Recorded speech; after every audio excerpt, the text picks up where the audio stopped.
This is the Lawrence County SportsNet, powered by LCAT.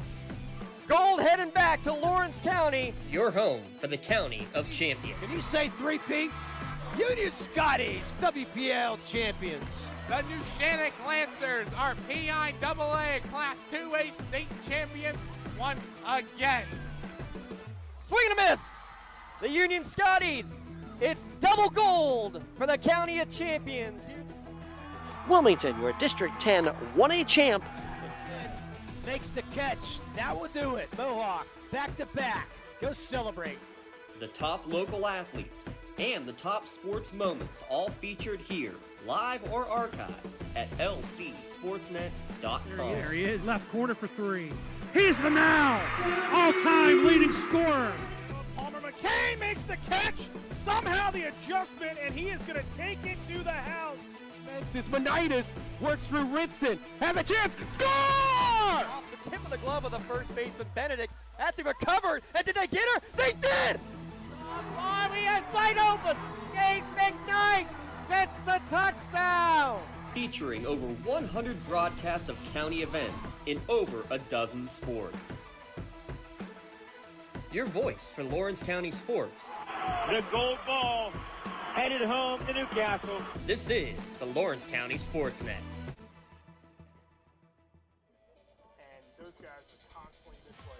Coming to you live from the County of Champions high school football here on the Lawrence County SportsNet, powered by LCAP. Tonight, Week 2, Game 3, as the Laurel Spartans travel south to take on the Riverside Panthers, and it's homecoming in Bessemer as the Mohawk Warriors host the Shenango Wildcats. Tonight's broadcast available at lcsportsnet.com, Facebook Live, streaming on X, CityView Sportscast, the NFHS Network, and the Trib Live High School Sports Network. It's all brought to you by Maley Chiropractic, by MVP Insurance, by Castle Asphalt, by UPMC Orthopedic Care, by The Red Zone, by Medora Bonner Law, by Nick's Auto Body, by Doran Concrete, by Parada Jones McCree, by Gem Builders Incorporated, by the Newcastle Transit Authority, by Luxembourg, Garbutt, Kelly, and George, by Pontius Insurance, Joseph's Marketplace, the Crane Room Grill, Sims Cafe, Works in Progress Paint Services, the City Rescue Mission, the Tri-County Principals Association, and the Lawrence County Community Action Partnership. Welcome again here to our Castle Asphalt pregame show. Again, Week 2, Game 3 of the 2025 season. Castle Asphalt, they've been in the paving and construction business for nearly 20 years. Using top-of-the-line equipment and resources, guaranteeing that your job is done correctly and efficiently. Innovative methods combined with years of experience.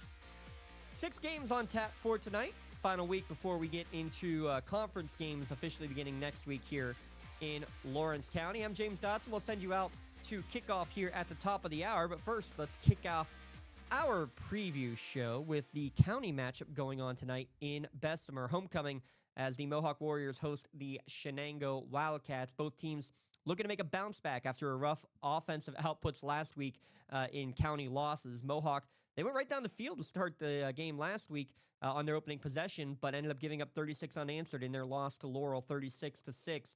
And Mohawk will be without the services of Cass Stratton, unfortunately out with a leg injury sustained in that loss to Laurel.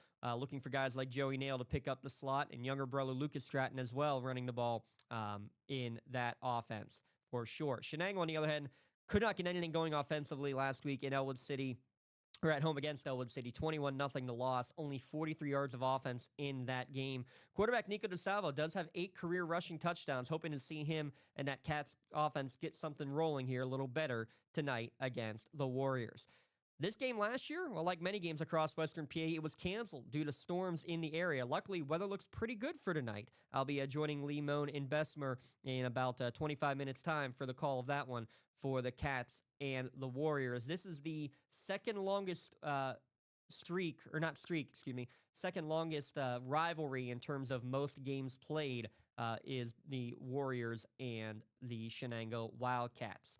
The other game we'll have on the air tonight, Laurel traveling to Riverside. We're going to go on the road here tonight. This game also didn't place on Friday last year. It did on Saturday. The game was suspended really early last year due to the weather. Played almost in entirety on Saturday morning. Riverside won the game 9-7 over the Spartans. Laurel looking for a little payback tonight and looking to maintain their title as the only county team to remain undefeated. Nathan Hill, great start to the year for him. He has a pair of rushing touchdowns in each of the first 2 games for the Spartans. And Lucas Santini at quarterback, been very efficiently. Hasn't had to do nearly as much throwing as he did early on last year. So great stuff so far for the Laurel Spartans. The Panthers, they're 1-1 coming off of a Cinderella season really last year from their defense. This year, offense can be asked to do a little bit more. Quarterback Aiden Gagos, just a sophomore, but threw for a pair of touchdowns and ran for another in their win against Northgate last week. Eric Thomas, Tim Continenza, they'll be on the call for that one. Kickoff about 20 minutes from now. 4 other games going on in the county, though, tonight. We'll look at the full schedule of games when our Castle Asphalt pregame show continues here on the Lawrence County SportsNet, powered by LCAP. Thank you for calling Axe. Where can we take you today? To work, to the store, to Grandma's house. Axe can get you there, but it's much more than a ride. It's a joy ride. I'm helping people. I'm getting them out of their house. I'm taking them to their doctors, to the grocery store. They say I'm entertaining. Okay, we laugh, we joke, we sing, we tell stories. They're like family to us. Even if it's the same day, to schedule your joy ride, call Axe today.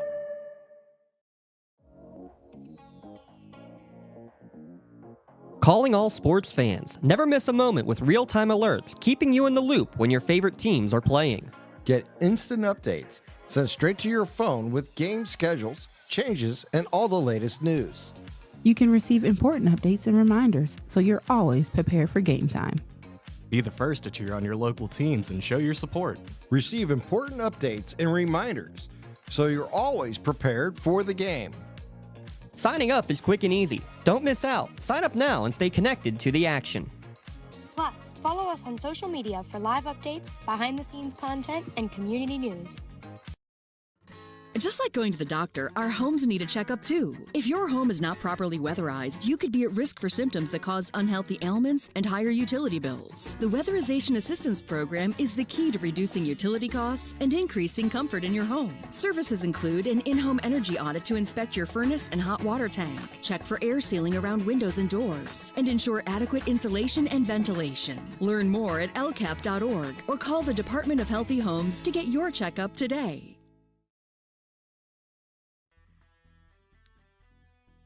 Castle Asphalt and Construction pregame show. Castle Asphalt and Construction, they know the importance of making a good first impression. No matter how elegant your home or office may be, while matching it with poor road surfaces can make your friends and potential clients regret making the trip. Get your free estimate at castleasphalt.com. We'll get you out to Riverside or Mohawk, depending on which game you're watching here tonight. Get you out there here in about 4 or 5 minutes time. There is one other game going on featuring 2 county teams going toe-to-toe here tonight. That's Elwood City hosting Neshannock.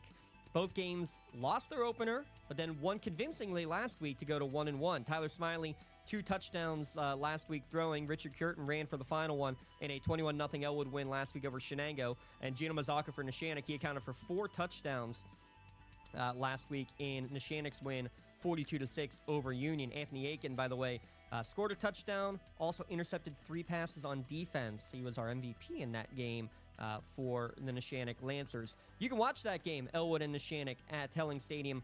Brad Winhurst, Thad Sturgeon will be on the call with Elwood City Sports. You get the links to all these games, by the way. Follow us on Facebook or on Twitter. We post those links each and every Friday night.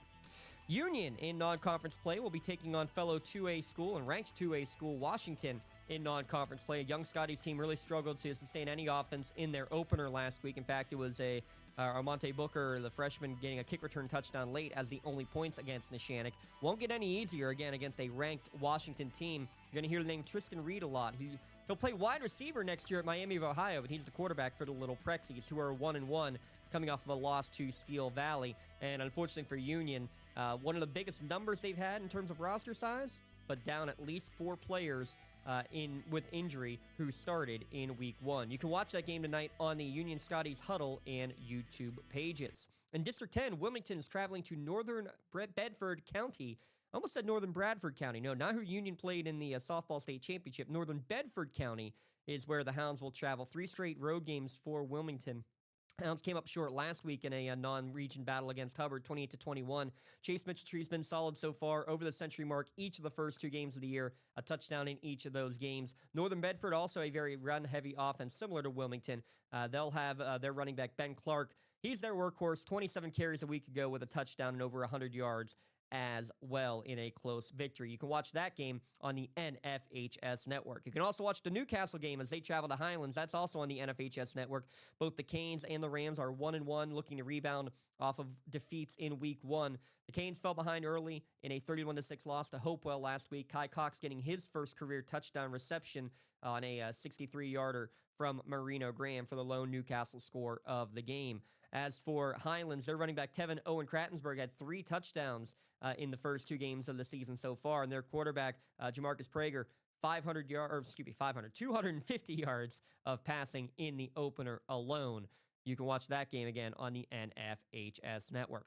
We're already a third of the way through the 2025 football season after tonight. Make sure you stay tuned on social media during and after the game for all the score updates. Tune in on the Trib Live High School Sports Network as well. We'll have all the news and notes and recaps of our games as well showing on their scoreboard show. That begins at about 9:15 every evening. Check that out after the game, but for right now, let's head you out to your game.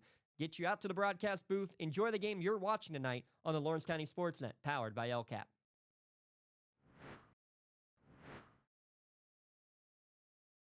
You to Riverside High School under the lights for the 3rd game of the high school football season tonight.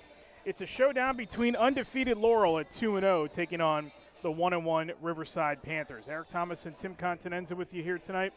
And this Laurel team, Tim, comes off a 30-point win over Mohawk a week ago in a game in which they scored 36 unanswered points. Mohawk scored the opening drive of the game.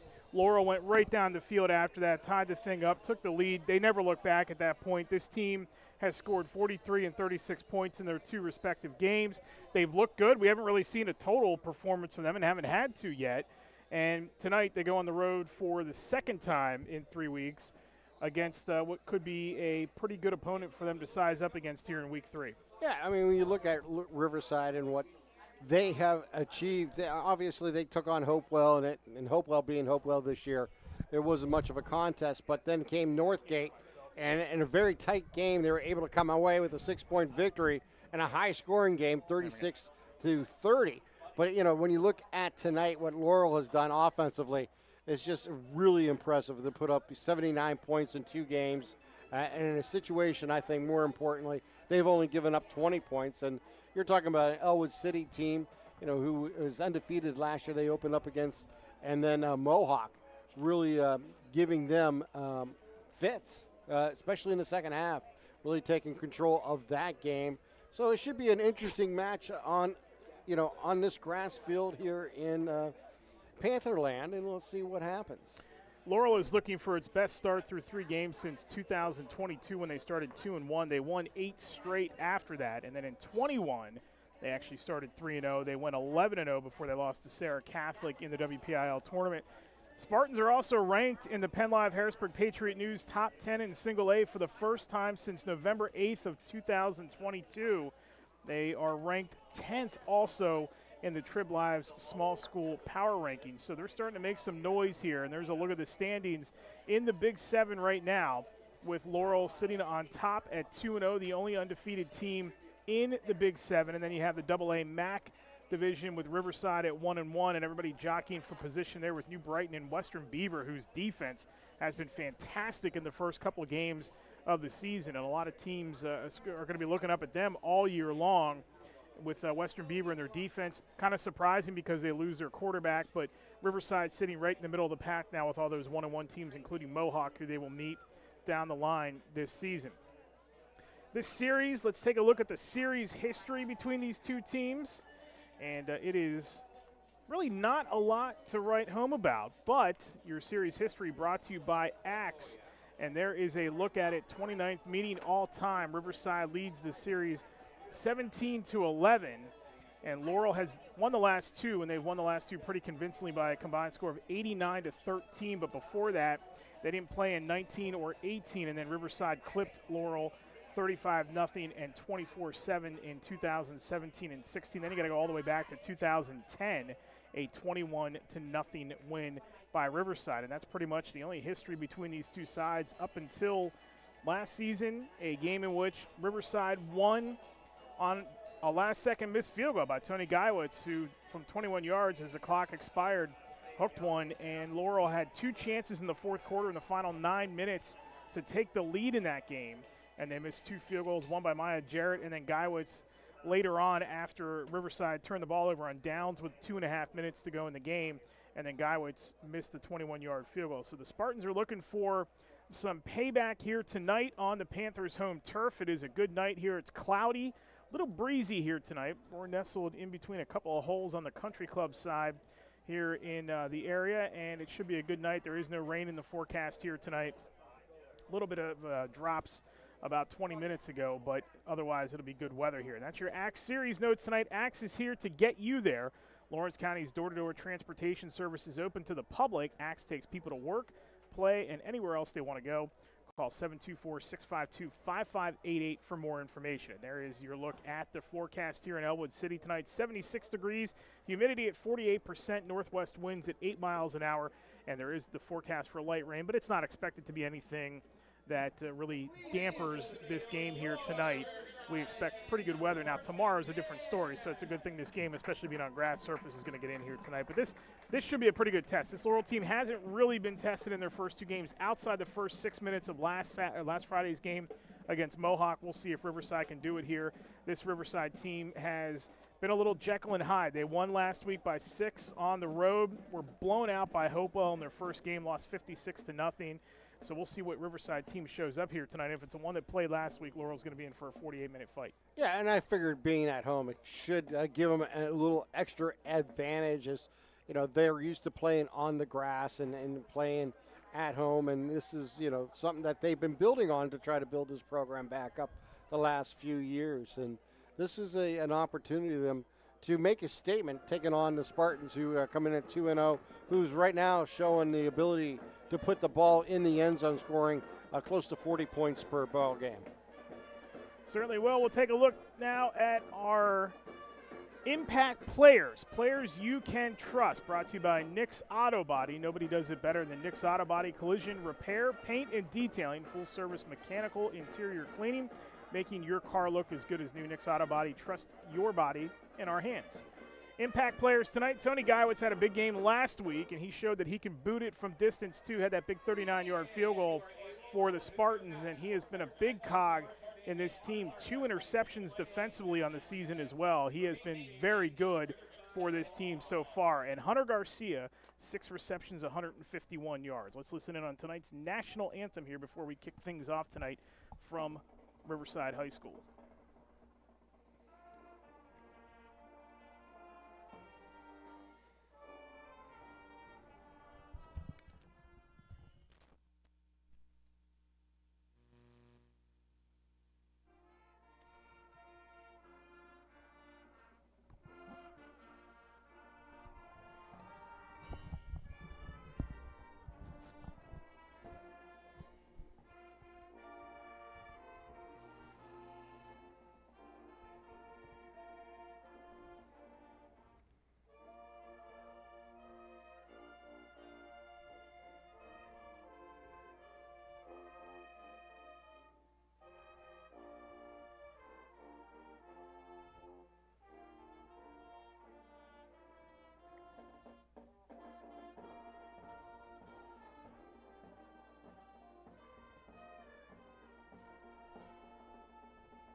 There's tonight's national anthem by the Riverside Marching Band. Other games in the area tonight that we'll keep an eye on. We'll have the Mohawk updates for you against Shenango. Newcastle is on the road tonight to take on Highlands. Union will face Washington. Neshannock is in action tonight, as are Wilmington. Wilmington's got an interesting game tonight with that Northern Bedford team that likes to run the ball, so we expect that game to be over in about 15 minutes the way those two teams run the football. But we'll keep you updated on it all night tonight on our Newcastle Transit out-of-town scoreboard updates as the night progresses. We'll take a timeout. When we come back, we will give you the starting lineups, and then we'll kick it off here from Riverside High School. It's a gorgeous night for football here. Game number 3 of this young season. The undefeated Laurel Spartans and the Riverside Panthers coming your way next on the Lawrence County Sports Network, powered by LCAP. Like in sports, it takes a great team to protect you, your family, and your business. MVP Insurance is that team. From home and auto to life and commercial insurance, you can count on us for coverage that adapts to your needs. We're committed to excellence for our clients' experience and in serving our community. It's a winning combination. MVP Insurance. Don't get left on the sidelines. Log on to mvpins.com or call today to get your free quote. When the high school season heats up, make sure you have the best gear to support your school. Head to the Red Zone on Wilmington Road in the Shannock for all your county sporting apparel needs. From sporting goods to custom apparel to embroidery and more, the Red Zone has it all. Quality gear for all 8 schools in the County of Champions. Stop by and enter the Red Zone or visit them online at theredzonesports.com. Score big at the Red Zone. Your hip, your knee, your shoulder, whatever has been holding you back, UPMC Orthopedic Care is where you'll find experts to help you get back to a better quality of life. UPMC is pioneering minimally invasive surgeries, and we offer personalized treatment plans and same-day surgery to get you home and moving sooner. It's your ankle, your elbow, your hand, and it's your move. Visit upmc.com/ortho to learn how UPMC can help. Contractors, the Department of Healthy Homes needs you. From small to large residential projects, you can help families live safer and healthier with the quality work you do. It's rewarding in more ways than one. Call LCAP's Department of Healthy Homes today. For 20 years, Melee Chiropractic has treated athletes of all ages to help them get safely back to the top of their game. Melee Chiropractic has 3 full-time doctors in their office, and all 3 are former area athletes who have had to battle injuries throughout their careers. They want to help you get safely back on your feet. But more importantly, help stop the injuries before they happen. Prehab before you rehab. Attention all high school student athletes. During your sports season, a $30 visit to the Melee Chiropractic office includes an adjustment and/or all therapy is necessary. From the athletes of tomorrow to the weekend warriors and everything in between. Let Melee Chiropractic keep you in the game. Back here at Riverside High School, Eric Thomas and Tim Continenz with you. 7.5 minutes to go until we kick things off here tonight from Riverside High School between the Panthers and the Spartans. Let's take a look at tonight's starting lineup, brought to you by the Crane Room Grill. The kitchen open until 10:30 on Friday nights. For after the game, app specials as well. Just roll on in there before 10:30 and ask what their specials are for the night. They'll hook you up. Thursday and Saturday also wing night, 10 for $10 after 8 p.m. at the Crane Room. Call 724-656-1553 for call-ahead service or to place an order. Starting lineups tonight for Laurel, and it's the same one that we have seen in the past. The offensive line up front for the Spartans tonight, left to right, Gnarly, Fuchs, Mahoney, Medved, and Wilson. You take a look at the lineup there for the Spartans. Santini and Hill in the backfield, along with Colton Carlson, Jack Miles, Mason Moser, and Josh Sherman round out the starting lineup for the Spartans on offense. For the Panthers defensively, it'll be Alex Jackson and Andrew Catalano at the ends. And inside it'll be Danny Viscuso and also Tanner Richards. Tyler Richards will rotate in there as well. Those two will be main cogs on the offensive line for the Panthers tonight. Linebackers are Joey Anderson, and you see the rest of them, the Riverside offense there. Joey Anderson along with Mason Holler, Cole Jackson, Chase Boehm, and Trenton Kiesling, along with Alex Lucarelli for the defense for the Panthers. The offense for the Panthers, Aiden Gatos has been pretty good through 2 games here this season. He has thrown for through last week for 185 yards, 2 touchdowns, also rushed for a touchdown and 60 more yards. So he has gotten hot here as we go from week 0 to week 1. And then Lucarelli, Garcia, Skinner, Chill, Boehm, Richards, Alestro, Catalano, Richards, and Myers round out the starting lineup for the Riverside offense.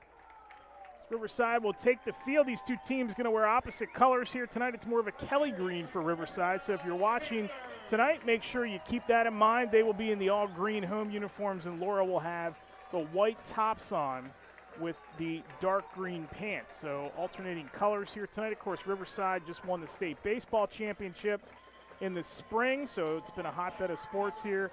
And this football team looks to try to get back and stay on the winning track as the Spartans take the field over on the far side. And we are going to get set to kick things off here in the next couple of minutes.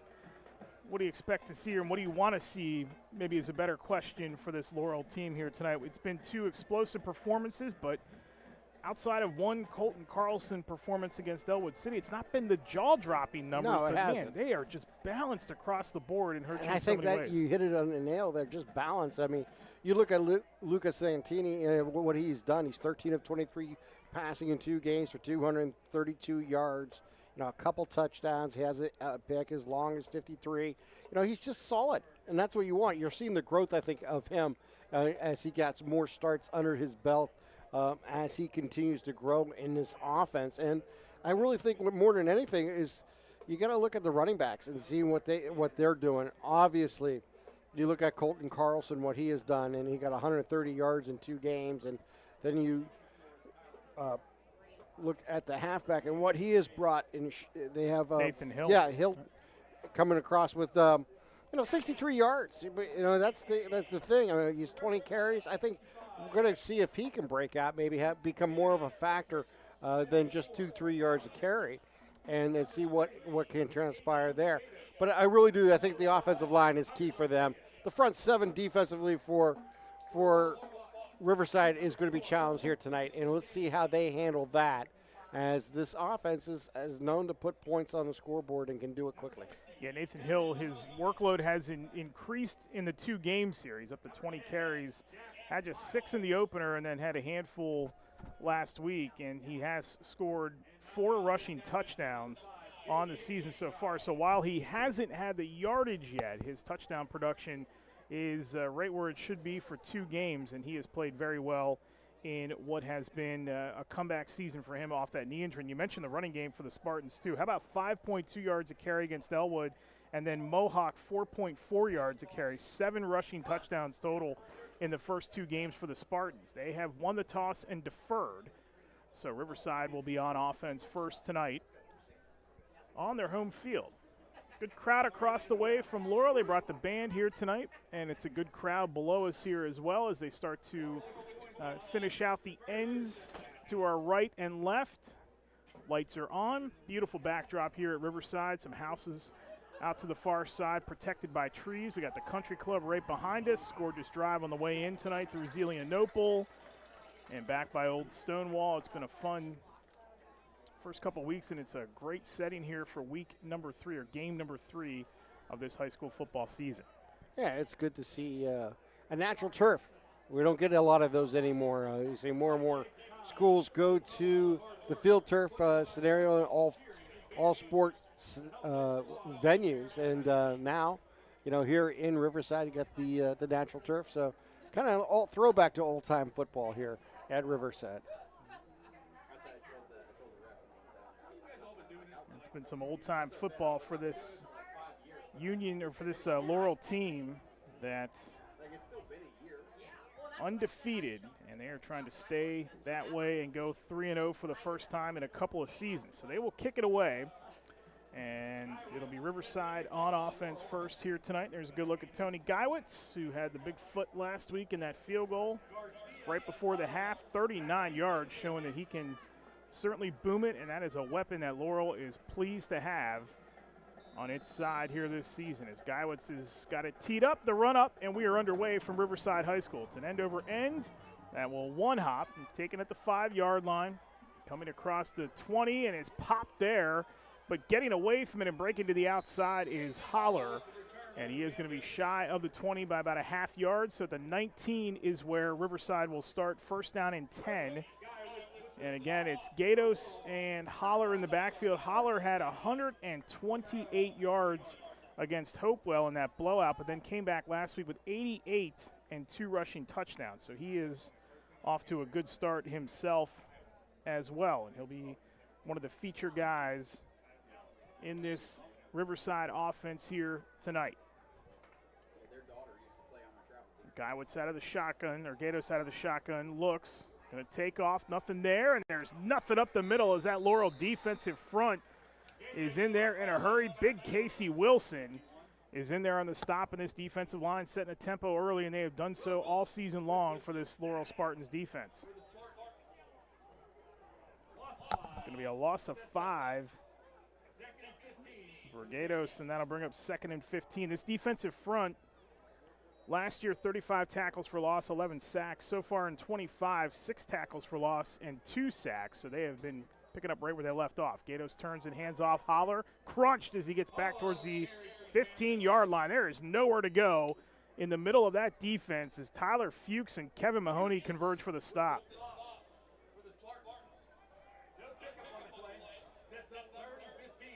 Third down and 15, first third down of the night for Riverside. Laurel trying to force a 3-and-out to start things here.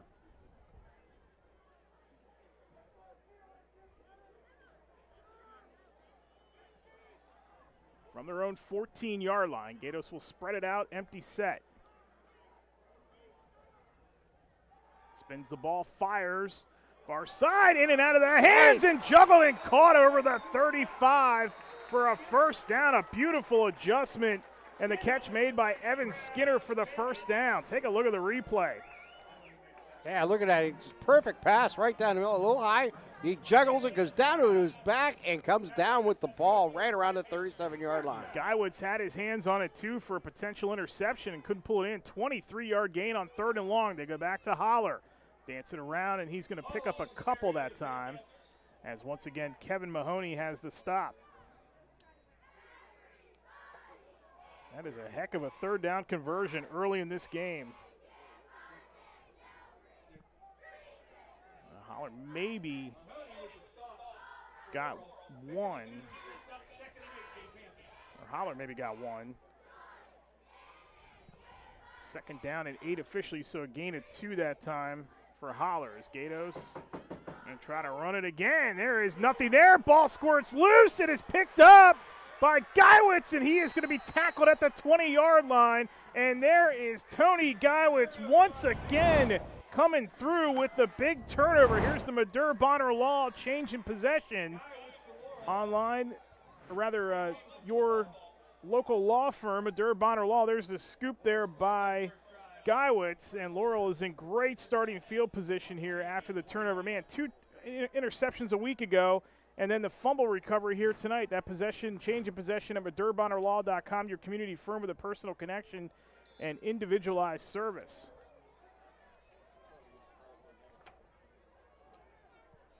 From the 20, Santini hands off to Hill. He's tripped up right at the line of scrimmage.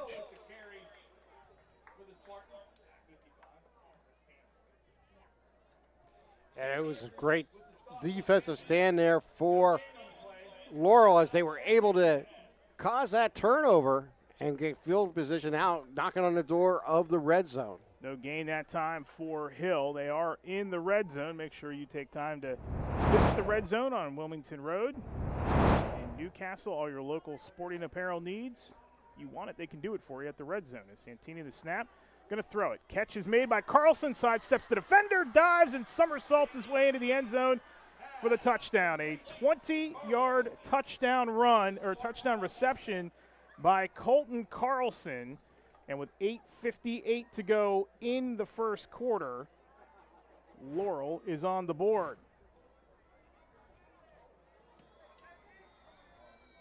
There's the replay.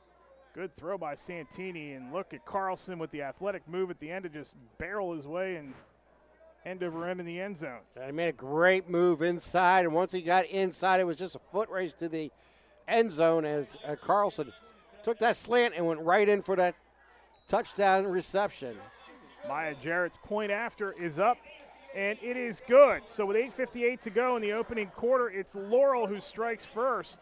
Off the turnover, Colton Carlson, a 20-yard touchdown reception, and the Spartans lead it 7-0. This is high school football coverage on the Lawrence County Sports Network, powered by LCAP. Castle Asphalt and Construction is driven to provide quality, cost-efficient pavement-related services to Western Pennsylvania. Every paving or construction service at Castle Asphalt begins with a thorough site inspection of the area to allow their team of professionals to become familiar with the unique conditions of your home or business. Once the site inspection is complete, Castle Asphalt provides you with a detailed plan of the design, cost, materials, and time of completion, so you know exactly what to expect during your construction. Visit castleasphalt.com to request a quote for your next project and make your dream design come to fruition. 2 plays, 20 yards for the touchdown, with Santini finding Carlson for the 6, and that is your Joseph's Marketplace drive summary. Joseph's Marketplace, Newcastle's favorite family-owned hometown grocery store and coffee shop. Kickoff is going to go into the end zone for the touchback, and Riverside will start 1st and 10 at its own 20. Good start by the Spartans here, and Geiwitz has got his hands on 3 turnovers here in the last 2 weeks.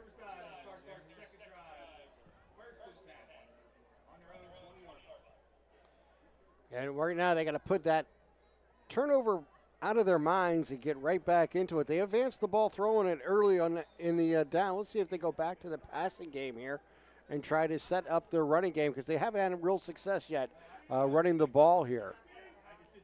Gatos out of the shotgun will hand it to Holler. Found a little space initially. Picks up 2 to the 22-yard line. And there's that big interior defensive line once again. Casey Wilson, number 71, among others. Tyler Fuchs also in there in the stop. 2-yard pop that time for Holler. It'll be 2nd and 8.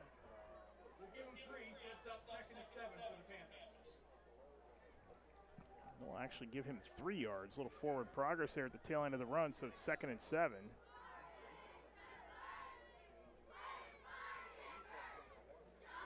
Gatos will hand off.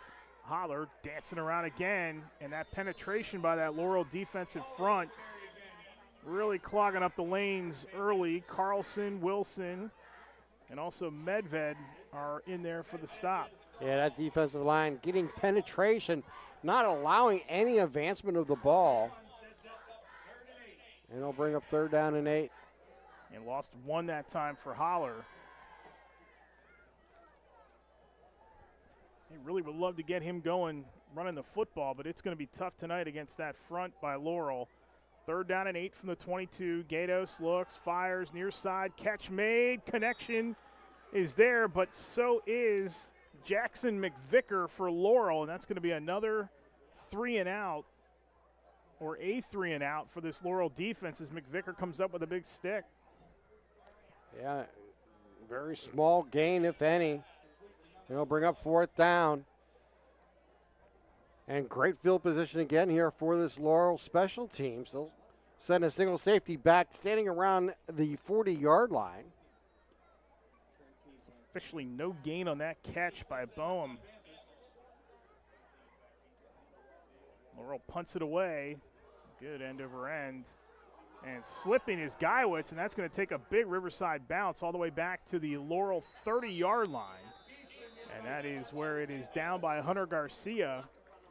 And that's where Laurel will start. We do have a flag down just over midfield at the 48 of the Spartans, so maybe a block in the back or a hold somewhere in there.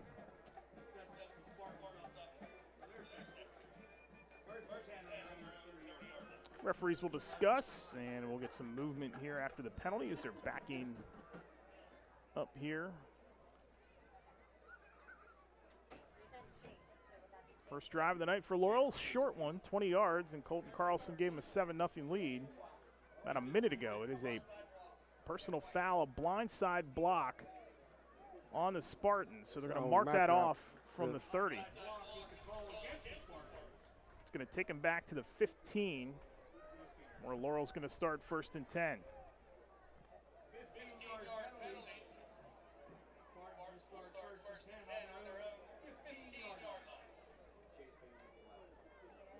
So Santini and company back out for the 2nd time tonight. That is Moser at the bottom of your screen. Top of your screen is Sherman. Santini, a high snap, grabbed it with one hand. He's going to take off and run. Luca got over 1, breaks to the outside, back inside, and Luca is tackled over the 30 at the 32, so he got the penalty yardage right back, +2. Good job by Santini to corral that high snap. Yeah, nice, just following his blockers right up the middle. Got a cut back and was able to just take advantage, get into defensive backs of Riverside and pick up 17. Joseph Chill had the stop for Riverside by the shoestrings. 1st and 10 from the 33 for the Spartans, already up 7-0. Carlson, bottom of your screen. As cloud cover rolls in here. Guyowitz gets the handoff. Guyowitz around the near end. Guyowitz sidesteps one defender, and then he is crunched out of bounds on the Riverside sideline by Trenton Kiesling. But he is close to another first down and will have enough for yet another Laurel first down.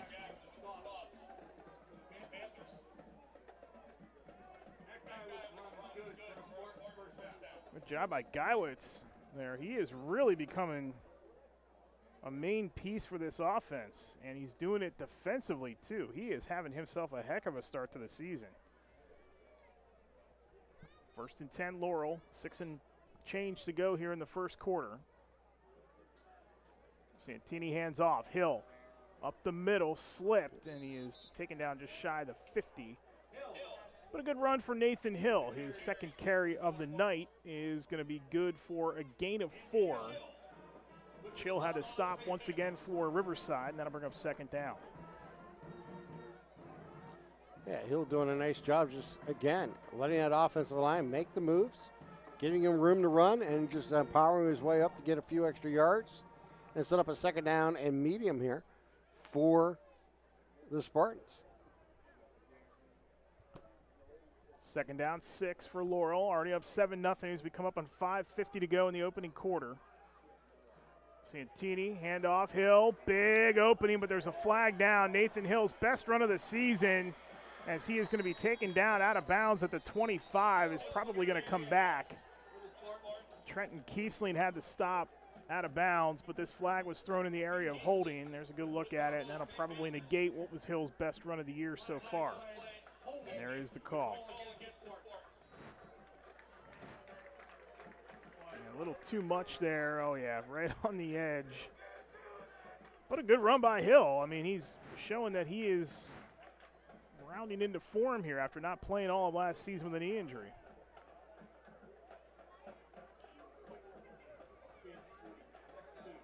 It's going to bring up a 2nd down. 2nd down and 15, I believe. First penalty on Laurel tonight. Negates what would have been another first down for the Spartans. Santini will keep it, and he is wrapped up in the backfield that time by Tanner Richards, the sophomore defensive tackle. Good stop at the 40. It's going to be a gain of 1 for Luca, but it's going to bring up a 3rd down and long. Yeah, not much there for Luca as he was just able to get wrapped up and brought down. So bring up a 3rd down and long. See what they can dial it up here. This is obviously a passing down here for the Spartans. They've had some success in the air. They haven't done it a lot, but they've used it effectively. See if they can get maybe another slant pattern. See if they get Carlson involved. See what they come out. They're going to have an empty backfield here, Eric. 3rd and 15 with 4:50 to go in the quarter. Santini looking to throw. It looks right. Going to air it out down the seam. Diving catch is, let's see, it's going to be made, and it's going to be enough for the first down conversion as Santini finds the tight end, Lewis Weir, for a big first down on 3rd and long. Just a beautiful pitch and catch. Yeah, he just was able to get down field, find his man, and make the play. 3rd first down tonight for Laurel as Santini looks to his right again, pumps. Luca's going to take off. Luca to the sticks and out of bounds, and we get a late flag from the backside as Santini was already way out of the pocket, and it's going to be another hold against Laurel, and this one's going to be on Casey Wilson.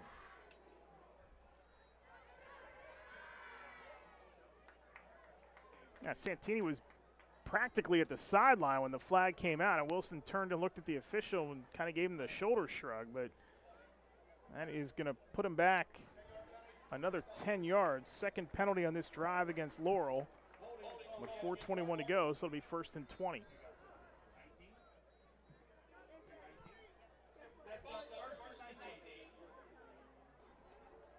Ball resting the nose of it, resting on the 50 on the Laurel side. First down and 19 officially.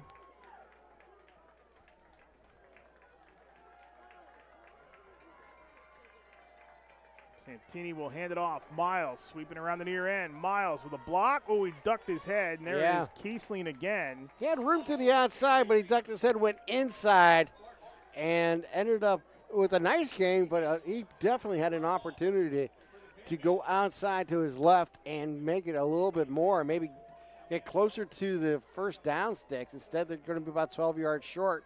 But a nice pickup on first down. Going to be a gain of 7 that time from Miles, and Kiesling's been in on a bunch of tackles on this drive. 2nd and 12 for Laurel. 3.5 to go in the quarter. In control on the scoreboard and statistically right now are the Spartans. Trying to add another one here to their early score.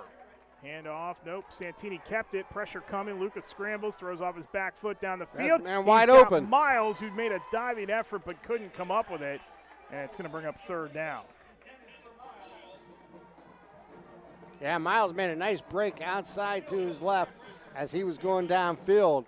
And Luca on the run, moving to his right, had an opportunity to seen him, but couldn't quite deliver the ball to him. But a nice pickup on the play, kind of a improv play there, as Santini was running for his opportunity to keep that play alive. Joseph Chill had the pressure that time for Riverside. 3rd down and 12 with 3:12 to go in the quarter. And we're going to get a timeout by Brian Cooper and company, our first Pontius Insurance timeout of the night. Make sure you take time out to save money on your insurance. Call Agent Dan Pontius, Jessica Dix, or Tracy Giddens to get started today, or you can visit pontiusinsurance.com to request a quote. 7-0 Laurel with 3:12 to go in the first quarter. If you joined us late, it was a short field after a Tony Guywitz's fumble recovery led to a Colton Carlson touchdown reception. And they are through 1 between Mohawk and Shenango on our Newcastle Transit out-of-town scoreboard, and it is scoreless between Mohawk and Shenango. Interesting first 12 minutes over there. Would not have expected after last week's performance against this Laurel team that Mohawk would come out scoreless against Shenango in the first quarter. Yeah, no, I would not expect that neither. And, hey, that's what high school football on any given Friday night can do for you. What you expect, you may not see. And, Shenango needs something to kind of spark their season. So this may be an opportunity for them to hang in there. We'll see what happens. Only 1 quarter, still a lot of football to be played. Santini back to pass on 3rd down. Going to air it out. Got a man. Carlson is go-to at the 30. Makes the catch. It's enough for a first down on a gain of 13, and they convert once again on 3rd and long. 2 for 2 on 3rd and long. Santini has started the night 2 of 3, and Carlson has catches of 20 and 13. And that is the 4th first down by the Spartans on this drive with 3:05 to go in the quarter. Yeah, they can continue to march down. Just, whatever obstacles they've been up against, they've been able to overcome. And some of it has been really their own undoing with a couple big penalties here in this drive. 1st and 10 from the 30. Santini will hand it off. Another end around. It's Guyewitz this time. Spun around and tripped up, taken out of bounds by Gatos on the near side after a short gain to the 20. Well, they're going to give him to the 25, so it's a 5-yard, actually the 24. So it turns out to be a 6-yard gain for Guyewitz. And that's going to bring up 2nd down and we'll call it 4. Officially it's 5, but he got really that extra yardage there to the 24. Going to bring up 2nd down and 4. Great job by our crew here tonight, bringing you the pictures. Garrett Dolan, Matt Flannery. We got down on the sideline Darren working for us tonight. Great job as always to work with this crew. Handoff Hill, tripped over his own man. Unfortunate there because he was headed to his left and he had the edge. He was trying to get to it and his feet got tangled up there and it made it a little short. Only a gain of 1 on the play, but I think if Hill could have a play back, that would be the one he would want. He just looks much more comfortable in the 3rd game of the season. You can tell he's starting to round into form, and he just looks like he's ready to break a big one. And again, that workload's been getting more and more the first 2 weeks here. 3rd down and 4, so another 3rd down here for this Laurel offense. Can they go 3 for 3 on 3rd downs on this drive? Santini hands it to Carlson around the right side, goes a little wider to the edge, gets the 1st down. Carlson keeps working, and Colton Carlson dives inside the far pylon for the touchdown. What a great run there by Carlson as he was able to get to the outside, to the edge on the far side, going down the Laurel sideline, and just determination. Taking on a couple defensive backs right here against Riverside, and then at the 10-yard line just said, nope, I'm going to dive for that end zone once I got to the 3 and get in for the score. Maya Jarrett to add the point after. And again on a 3rd down, they convert on that drive. 4 of 4, make it 3 of 3 on 3rd downs. Does Laurel. Carlson's 2nd touchdown of the night. The point after try by Jarrett is up and good. And with 2:09 to go in the 1st quarter, our new score, 14-0 Laurel. They're rolling here early on the Lawrence County Sports Network, powered by LCAP. Tired of gasoline costs? Why drive? Let the Newcastle Transit Authority take you where you want to go. Serving the city of Newcastle and stops throughout Lawrence County, as well as weekday service to Pittsburgh. Public transportation just makes sense. Why drive when you can relax and ride? For more information or for route schedules, log on to newcastletransit.org. The Newcastle Transit Authority, going your way. And remember, senior citizens ride free.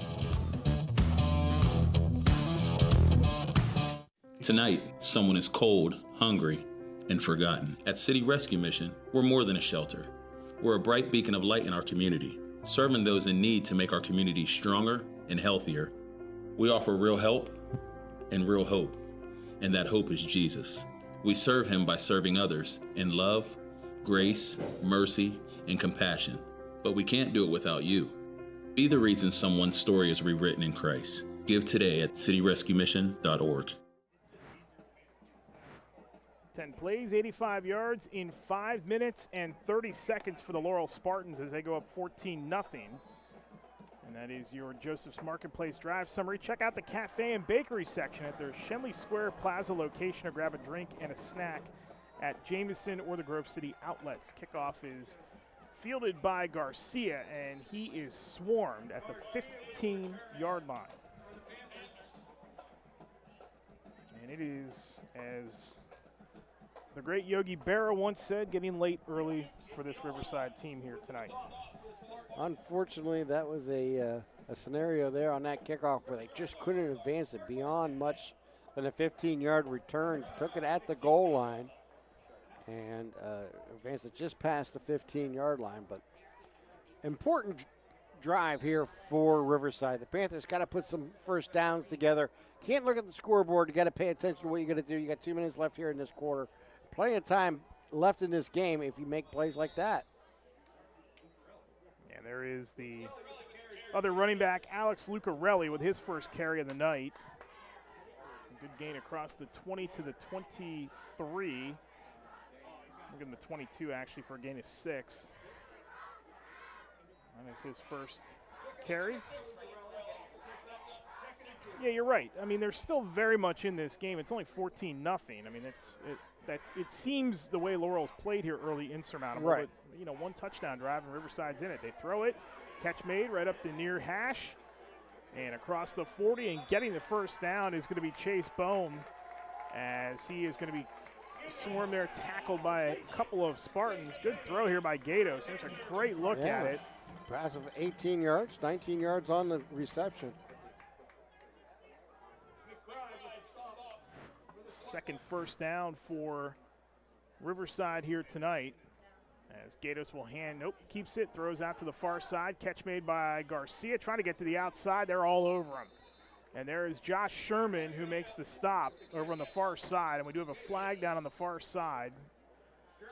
Outside the hash on the far side. This is right up almost against the Laurel sideline. So there might have been a little something extra there at the end of the play.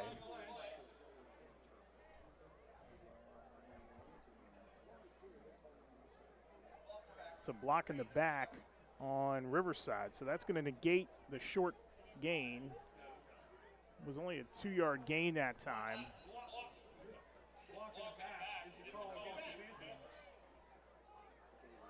Back up Riverside 10 and make it 2nd down and 18.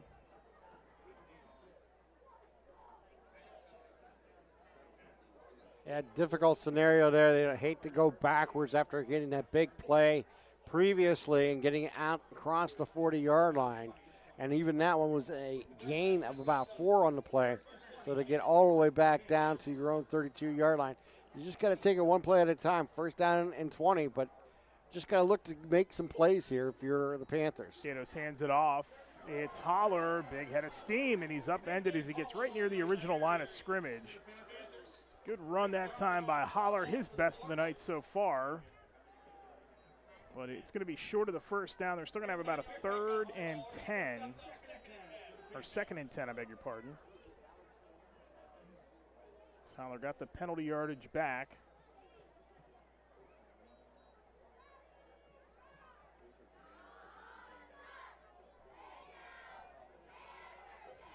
So they go back to the air. They've had some success from the outside. Now they've decided to keep it on the ground. We'll try to work that left side.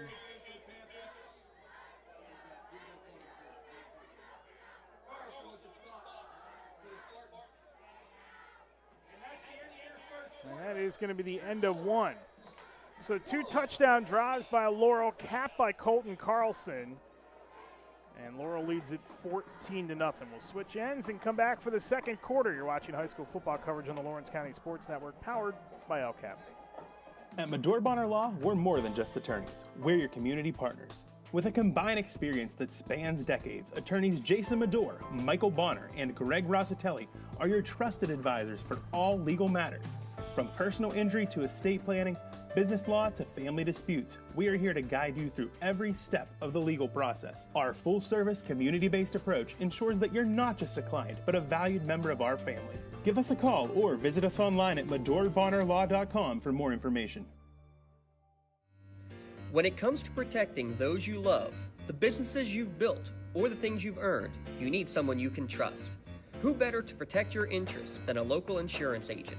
Pontius Insurance is a team of local agents helping local residents in Lawrence County and surrounding areas, specializing in auto, home, business, and life insurance. Come see Dan Pontius, Jessica Dix, and Tracy Giddings, and the rest of the team at Pontius Insurance, and receive the personalized service you deserve.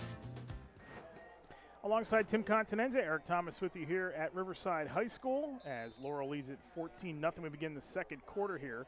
Riverside on 3rd down and 8. Gatos going to throw it near side. Pass tipped, and it is intercepted on the near side as Braden Faulkner comes up with it. 2nd turnover of the night by this Laurel defense, and they're going to have good starting field position again. It's another Medore Bonner Law change in possession. With flexible appointment hours, Medore Bonner Law has a team of experienced lawyers and staff always ready to help you.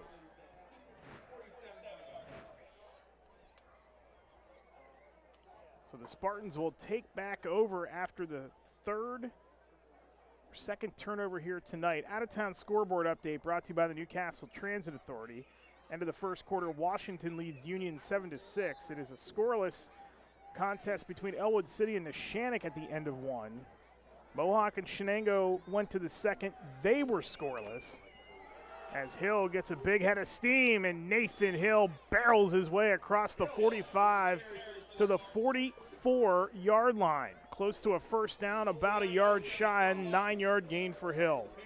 Yeah, Hill just went straight up the gut, following his blockers between the guard and the center, and just went right through it into the secondary, picking up big yardage.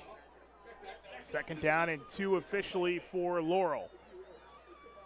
They are on the march once again. 2 Colton Carlson touchdowns in the opening quarter.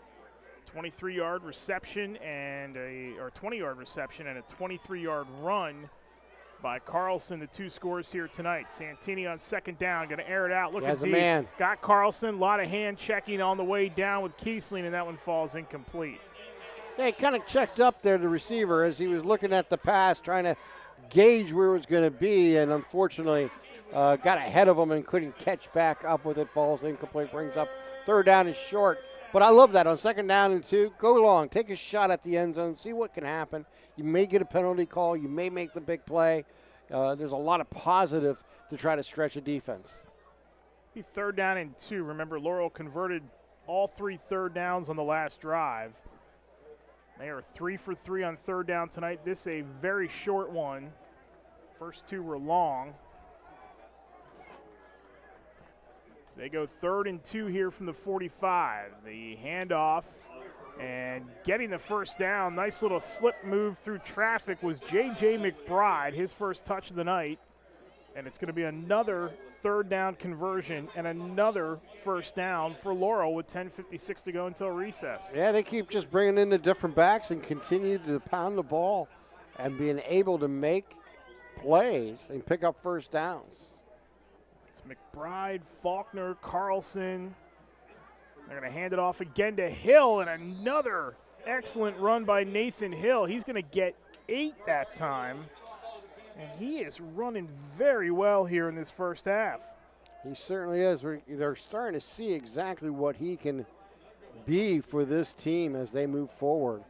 You know, Hill, McBride, Faulkner, Miles, Carlson, 54 total touches coming into play tonight for 425 yards. That's 27 touches between that group a game for 212 yards per game. Santini, excellent play fake, throws it out there for Miles. He wasn't looking. It falls incomplete. It'll be third down. That was a nice delivery there by Santini as he had Miles breaking open. He threw to a spot where he thought he would be. He got tangled up a little bit in the defensive backfield, and as he was trying to make that cut, and it just a little far in front of him, it falls incomplete.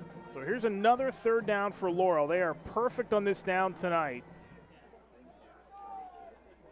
Trying to stay that way on 3rd and 2. It's another 3rd and short. They go with the T formation behind Santini. They love this in short yardage situations. They hand it off to Hill, bounces off the left side, and Nathan Hill is going to have the first down for the Spartans as he gets down to the 23-yard line.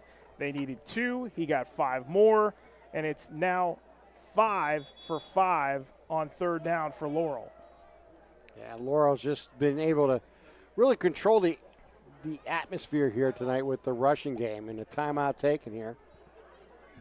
It is a timeout called by Riverside, a Pontius Insurance timeout. Online at pontiusinsurance.com. Make sure you stay tuned at the half as well.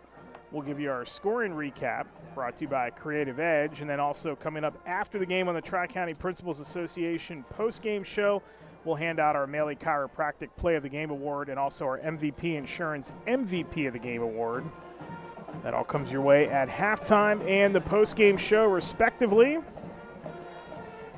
Good night for high school football here. Again, we've been lucky with the weather here through almost 2.5 games, and Laurel has been as good as the weather. They have been unstoppable in the first 8 quarters they played here this season. Almost 8 quarters. Hey, you can see this seems like a team on a mission right now, just firing on all cylinders and being able to really dictate the pace of a ball game. I should say almost 10 quarters. It's 1st and 10.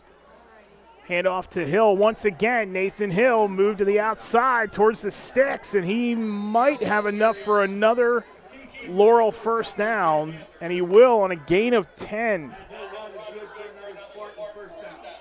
That is his 7th carry here in the first half. And he has got 38 yards on 7 carries, by far the best that he has looked in the 2.5 games. Just looking fantastic, yeah. I mean, he had 20 carries coming into tonight, and now he's just been the workhorse so far out of the backfield.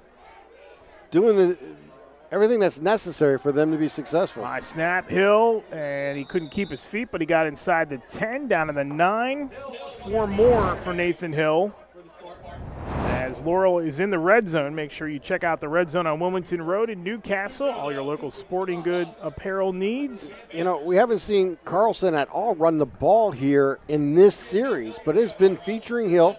We've seen a couple of the others get some carries to give Hill a break, but it has definitely been the Noah Hill drive here. As I say that, they take him out of the game, I believe. He's still in there with Santini. He's on to the right, yes, okay. It'll be a 2nd and 7 from the 9. 2nd and 7 as Hill to carry. Hill cuts back. Hill is inside the 5, right at the 5-yard line. So 4 more for Nathan Hill. And that's going to bring up a 3rd down once again. Another 3rd down here for Laurel in this first half.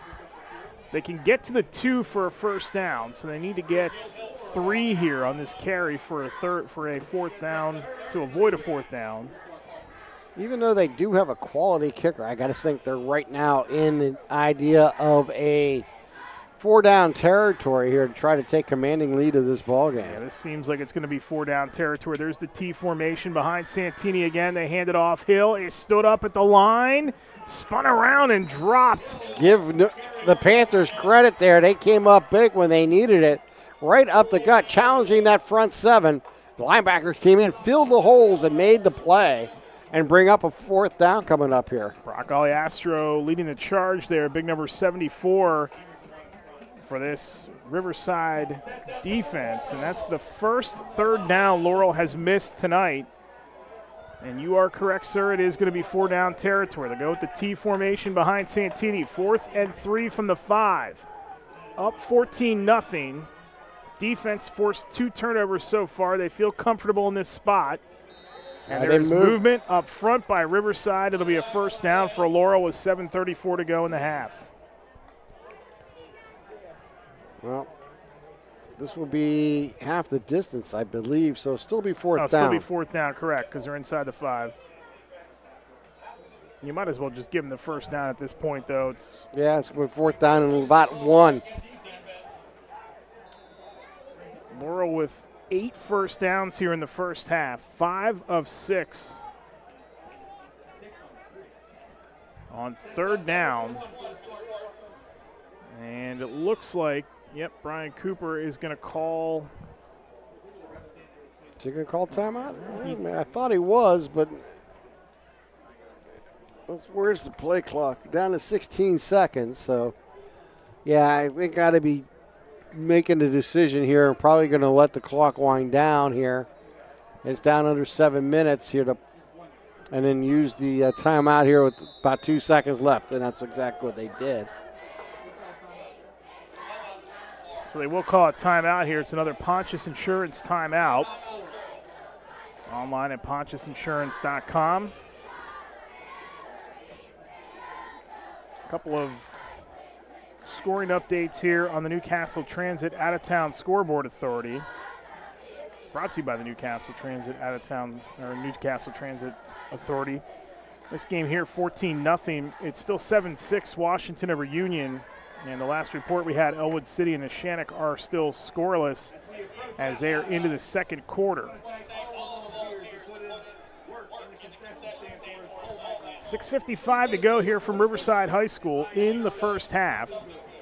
Well, they've been featuring Noah Hill throughout this series. We'll see if they choose to go with them on 4th down and 1 here, Eric.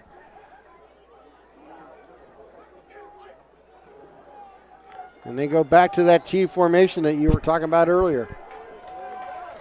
They go to that T when they love the short yardage situation. So here it is, 4th and 1. Santini under center.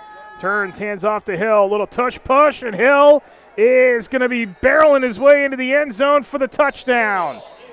1-yard touchdown run on 4th down. So they convert 4th down this time. Does Laurel, and they increase their lead to 20-0. With 6:45 to go in the first half. Yeah, just an impressive drive here by Laurel, featuring Noah Hill primarily as the runner throughout that just taking some time off the clock. 6:45 here to play in the quarter. And the third touchdown of the game here for Laurel.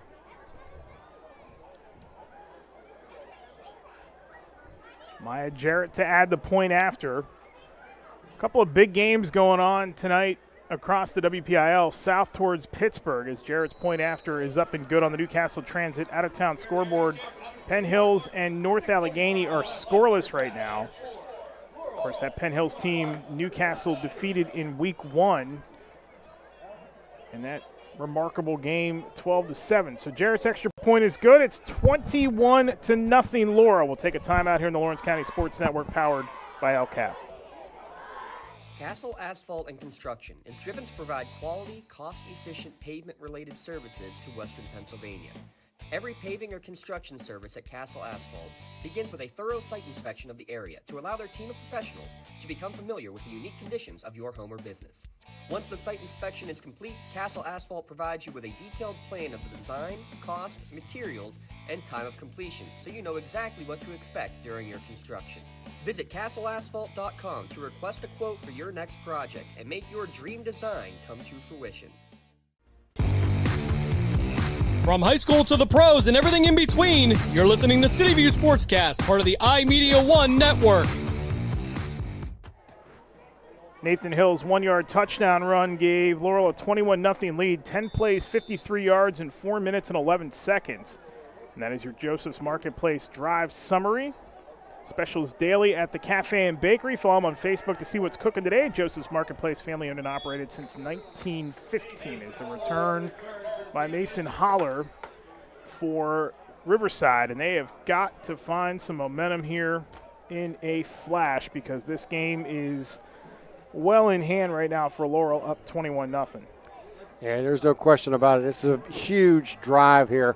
They've shown flashes of moving the ball at times in different plays, and then unfortunately they've been as kind of one step up, two step back results lately here for Riverside. See if they can put something together here. See if Godays can make something happen in delivering this ball. Going to throw it on first down, looking for the big play right at the sticks, and pushed out of bounds is Hunter Garcia. And he will have enough for the first down for Riverside, the first one they've had in a while here. And that's their third of the game so far. Good-looking throw by Gatos, and a good job on the route as Guyowitz pushed him out of bounds, a 10-yard reception to take the ball up to the 39.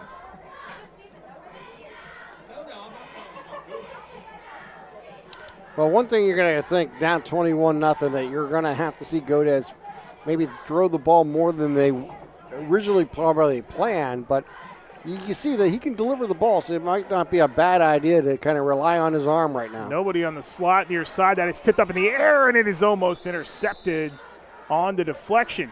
Gatos looked to his right that time. He had nobody defensively covering Joseph Chill, and over on the near side, Braden Faulkner was screaming at somebody on the defense to get over on that side. And if Gatos looked that way, there was nobody in Hill's path, or Chill's path, to take it to the end zone. Shenango still up 7-0 midway through the second quarter. When you wonder about Mohawk without Cash Stratton and how long he's going to be out and what that's doing to their offense right now.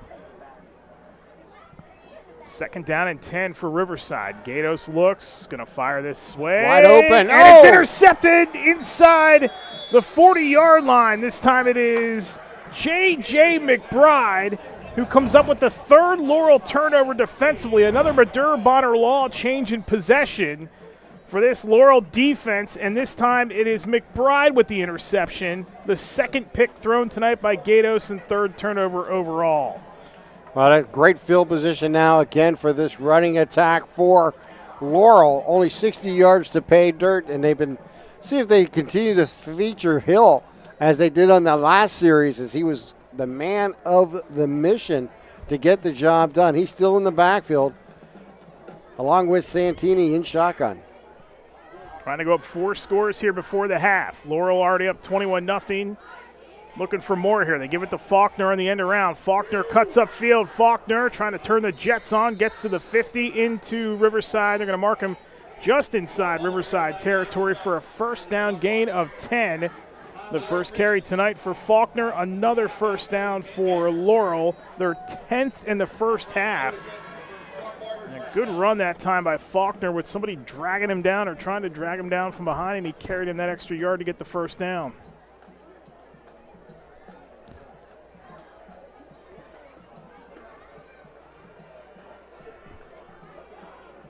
This is the performance on both sides of the ball that this team has shown they're capable of early in this season. As Santini dances around, now he's going to step up. Has room, but he can't get away from the big guy, Brock Alastro, in the middle. Shed his block and got to Santini to wrestle him down for a loss of 1. Yeah, I mean, good recognition there by Luca as he looked downfield, couldn't find anyone, tucked the ball, moved up front, but unfortunately right into the hands of the defensive lineman and brings them down as they lose a couple on the play. But plenty of time here, and they've shown the ability to bounce back from play after play. Let's see what they dial up here on second down and long. 4:55 to go in a running clock in the first half. 21-0 Laurel. Motion by Carlson. They fling it out to him near side. Had to turn around to catch it. Shed a block. Cuts upfield. Carlson stumbles as he gets across the 45. And they'll mark him down near the 43-yard line. So he got the loss back. And he picks up 8 on the play. That is going to be a run for Carlson because of the throw behind the line. So it goes in the books officially as his second carry of the night. It's going to leave him 3rd down and 5, 3rd and manageable here. Well, they've been so successful in 3rd down throughout this first half. Let's see what they choose to do here. Looks like a passing down. Santini to the ground. Hill, big head of steam. Hill gets by 2 defenders. Hill gets hip checked down near the 20-yard line. It was Mason Holler who saved the touchdown. They convert on 3rd down once again. They get another first down, and this young man, Nathan Hill, is having himself one heck of a ball game tonight as he takes it 23 more yards. Yeah, just following his blockers right up front, got led there by the center and just got into the defensive back, turned on his speeds, and got all the way down to the 20-yard line. Great run there by Noah. In the red zone once again is Laurel. Red zone, your local sporting good needs on Wilmington Road. Is Santini going to fire it? Up the seam, Carlson for the catch, and he is inside the 5, down to the 1, and that will set up 1st and goal on a 19-yard connection with Santini and Carlson as this Laurel team continues to rack up the yards here in the first half. Yeah, they're just absolutely doing everything they want to do with the ball right now. Tacking through the middle, Eric, as what has been going up the gut with the running game, going down the seams right here for the passing game, inside into the slot area, using the running backs, using the tight end, using different scenarios, and they've been just been successful knocking that ball down inside the 5, officially down at the 2-yard line, but they are just knocking on the door one more time with 3:30 remaining here in the first half, looking for touchdown number 4 here for the Spartans. How about Nathan Hill in the first half? He had 60 coming into the game, 63 yards rushing on 20 carries, 11 carries, 70 yards here in the first half. Yeah, workman-like effort there, and he already got 1 touchdown. He might be going in for his second one here. Carl has a couple already, or has 2. So we'll see what they choose to do here. Noah Hill is in the middle of that T formation. They will give it to him that time, but he is cut down short. It's going to bring up 2nd down and goal. And can bring the ball back out just outside the 3-yard line. And it's going to be a loss of 2 that time for Hill.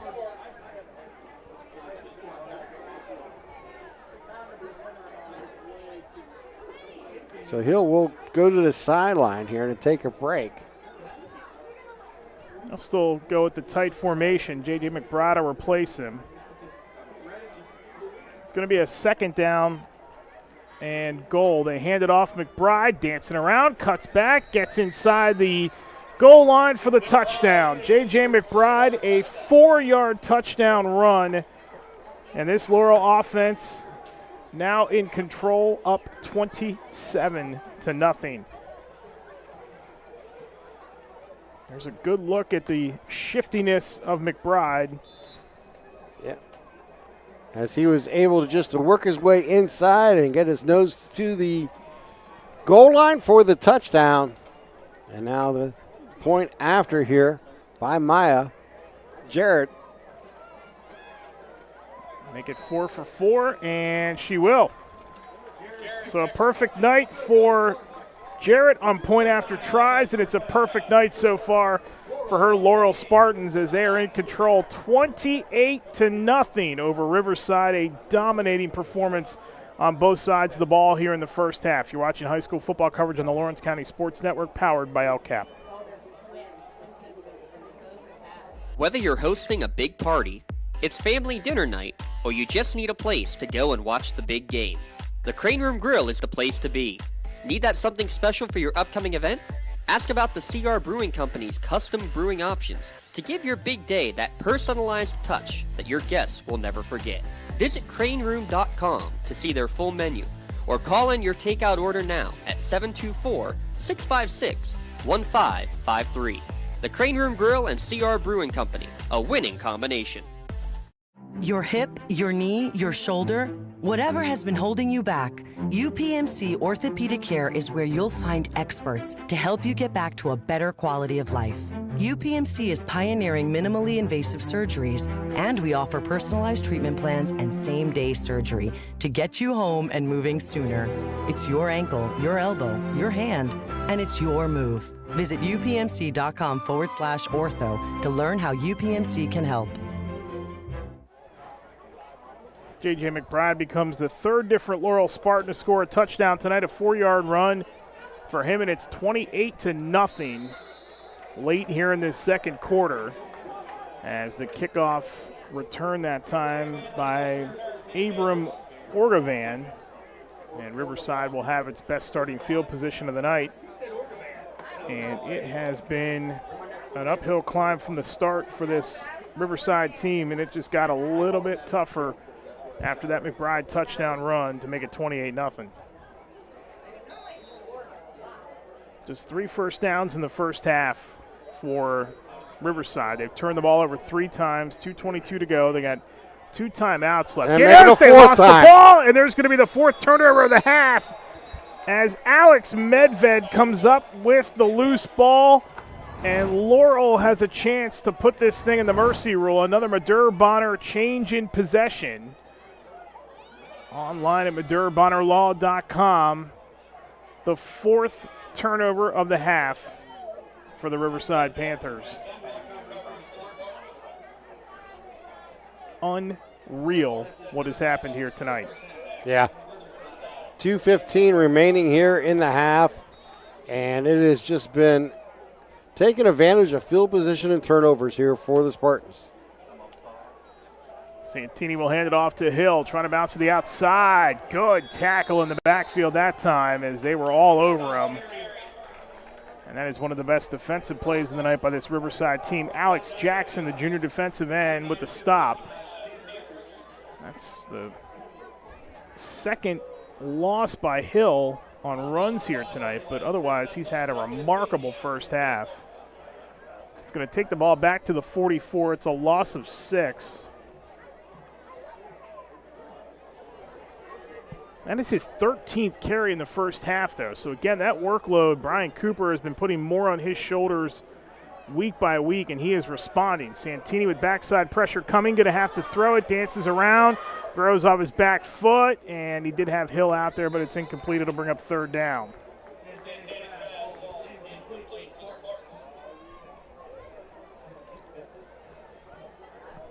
.123 to go here in the first half. Coming up at halftime, we'll have the Newcastle Transit out-of-town scoreboard for you. We'll also run down the first half stats and give you our Creative Edge scoring recap, which you can't tell by the score bug. It has been all Spartans here tonight at Panther Stadium as they have dominated both sides of the ball. We talked in the pregame show about Laurel and not having a complete game, and it hasn't mattered because they have just dominated the first two opponents. But tonight, more of a complete effort, and they are flexing their muscles here in this first half. Look for Carlton.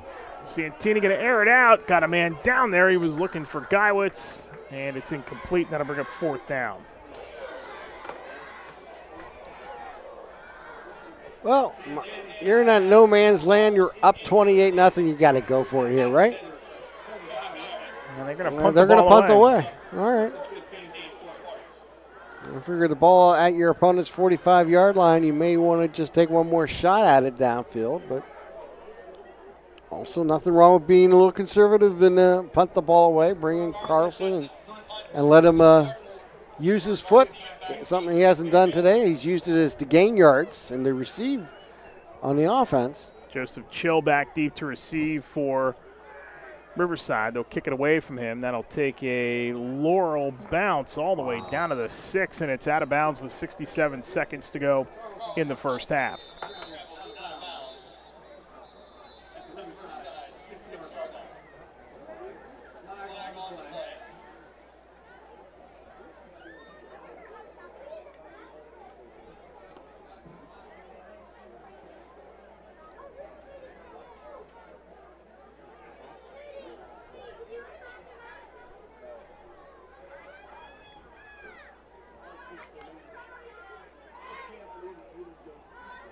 How about Shenango tonight?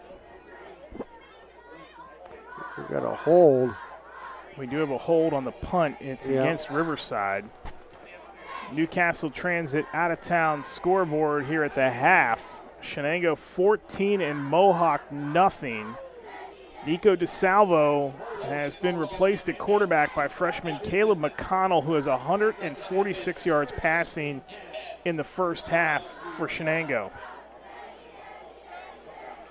They've also outrun Mohawk in that first half, 65-13. We'll talk about that coming up here in 67 seconds on our halftime show. But my goodness, if Mohawk loses 2 in a row. Yeah.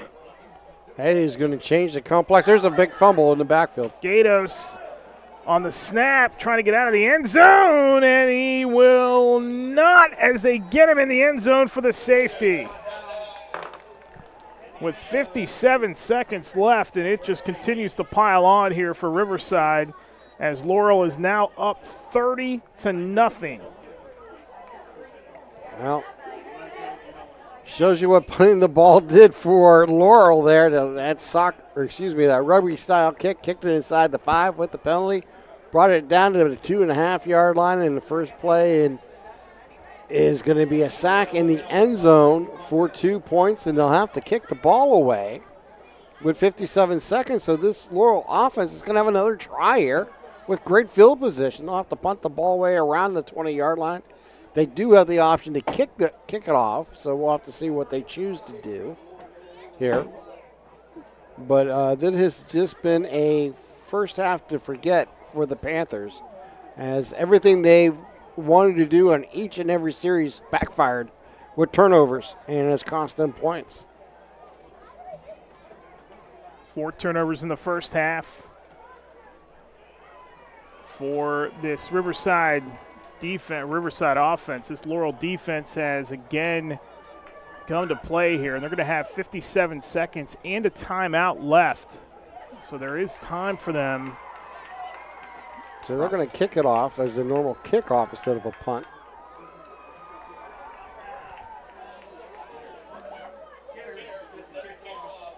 Now, many of you will probably flip over to that Shenango Mohawk game here at the half. This one is well in control. I can't say I blame you if you do. We're going to have it on here in the booth as well. Find out what's going on with that game and how Shenango's looking. Good kickoff.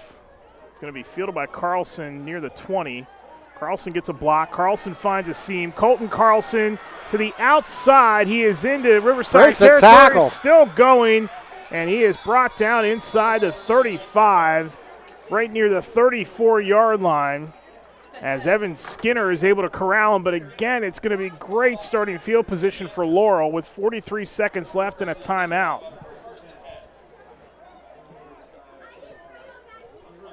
Machete blocks right and left, and then finally Skinner was able to get the position on him. Just a terrific return there by Carlson and sets them up. 43 seconds left here, Eric. They still could put this in mercy roll here at halftime. Unbelievable. They're able to rack up a mercy roll here in the first half.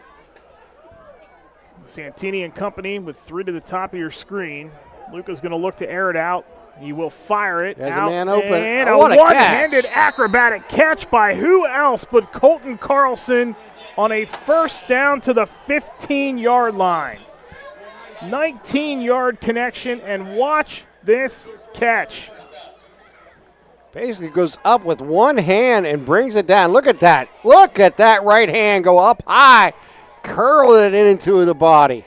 His 4th catch of the half. Santini fires across the middle. Carlson is into the end zone for his 3rd touchdown of the night. 16-yard touchdown, and it's a mercy rule for Laurel in the first half as they strike on 2 plays and go 34 yards. Amazing. With 18 seconds left in the first half. Pressure coming right in Santini's face, and Carlson runs a perfect route for his 3rd touchdown. They went hurry up and caught that defense off-centered, and were able to get in the end zone again. Here comes Mary Jarrett for her 5th attempt here in the first half. Carlson will hold. Jarrett's point after try is away, and it is good. We'll keep it here during the timeout with 18 seconds left. Clock will run in the second half, and we are going to have a short night here. You know, we're watching this offense and this defense for Laurel here tonight. How about Maya Jarrett, 5 of 5 on extra points? Yeah, and they're not just over the crossbar. They're 10, 15 yards beyond the crossbar. She's having a great evening here for the Spartans. I mean, this is everything you dream about if you're a Spartan coaching staff. You're taking advantage of everything you're facing. Every time they had the ball, they're forcing turnovers. They're getting points on the defensive side. They're doing so many great things. And then offensively, you're getting everybody involved. It's Carlson. It's Hill. You know, it's everyone that you're talking about. The only one we really haven't seen offensively is Jack Miles. But he's been involved. He just hasn't been involved in the scoring. But Hill has been just phenomenal here tonight. And then you look at the last 2 pass plays to Carlson, taking full advantage of a short clock in a big field position. Big first half for this Laurel offense, and Carlson with 3 touchdowns as Garcia. And a good return by Garcia, but a flag coming in way from downfield.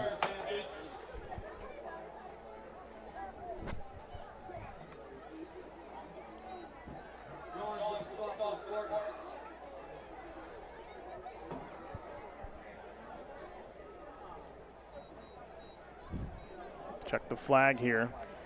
Well, looks like maybe against the receiving team. There's a block in the back.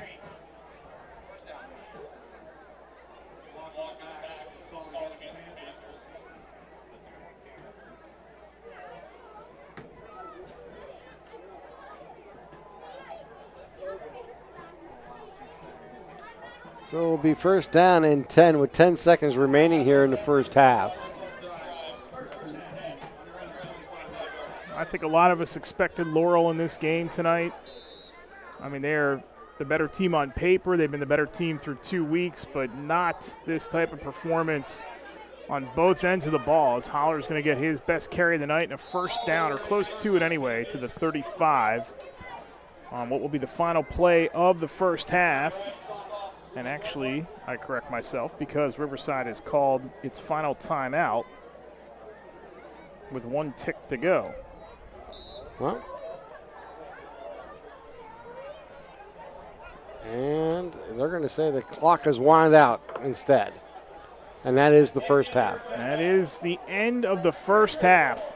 It's going to be a running clock the second 24 minutes because the first 24 minutes completely dominated by the Laurel Spartans. 3 Colton Carlson touchdowns. Sharp effort by Santini. Spectacular effort by the Laurel defense, and they lead it 37-0 at the half. We'll come back with a halftime show and all the particulars to catch you up on this one after this. You're watching high school football coverage on the Lawrence County Sports Network, powered by LCAP.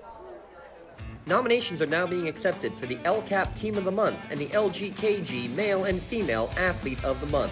Log on to lcsportsnet.com/awards to nominate your favorite team or athlete today. Attorneys Parada, Jones, and McCree are dedicated to giving their clients the best chance at a positive result. From personal injury, criminal and corporate law, real estate, municipal law, to wills and estates, their team will work with you through every step of the legal process. With Parada, Jones, and McCree, excellence is our guarantee.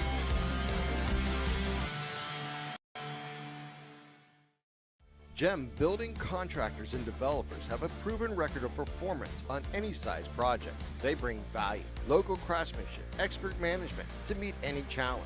From design construction, from inspection to budget estimation, GEM Builders has been building our community for 70 years. Back here at halftime, we'll give you the halftime scoreboard and the stats after we take a listen to the Laurel Spartan Marching Band here in the halftime show on the Lawrence County Sports Network.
That Union has the JV team. Is that what he's saying?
next feature is Welcome to Paradise, sung by Green Day. This song features our Spartan color guard led by section leader Delaney Brightshoe.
Hey, Milwaukee come out about a single to start the game. Hasn't had a hit since then.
Thank you for acknowledging the efforts of these dedicated young men and women.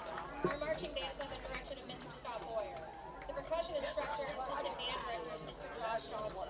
Mr. Ian Herr is our assistant percussion instructor. Mr. Nate Grossman is the low brass instructor. Miss Rachel Crowner is the woodwind instructor. Brass instructor is Mr. Jaden Boyer. Miss Cassie Mary is the clarinet instructor. The flag line is advised by Miss Kristen Green and Oriana Green. The dance line is advised by Mrs. Jessica Miles. The special assistant is Mr. Michelle Walker.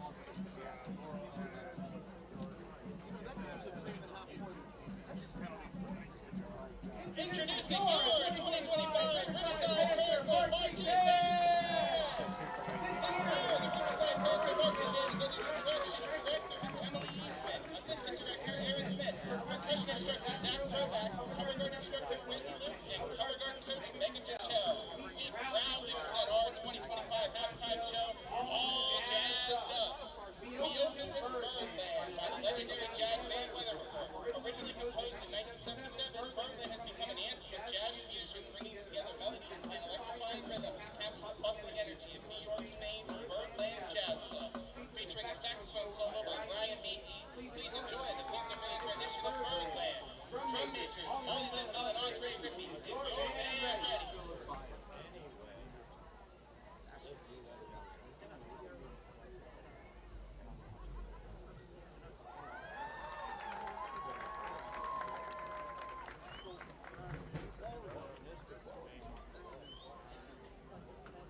dramatic rhythms, Malagueña brings the spirit of flamenco to life, with sweeping brass and intense percussion that transport us to the heart of Andalusia. Get ready for some fiery passion as the Panther Band features our color guard in Malagueña.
Excellent performances by both the Laurel and Riverside marching bands here at halftime. It's been all Laurel in the first half as they dominated this contest here tonight from the jump.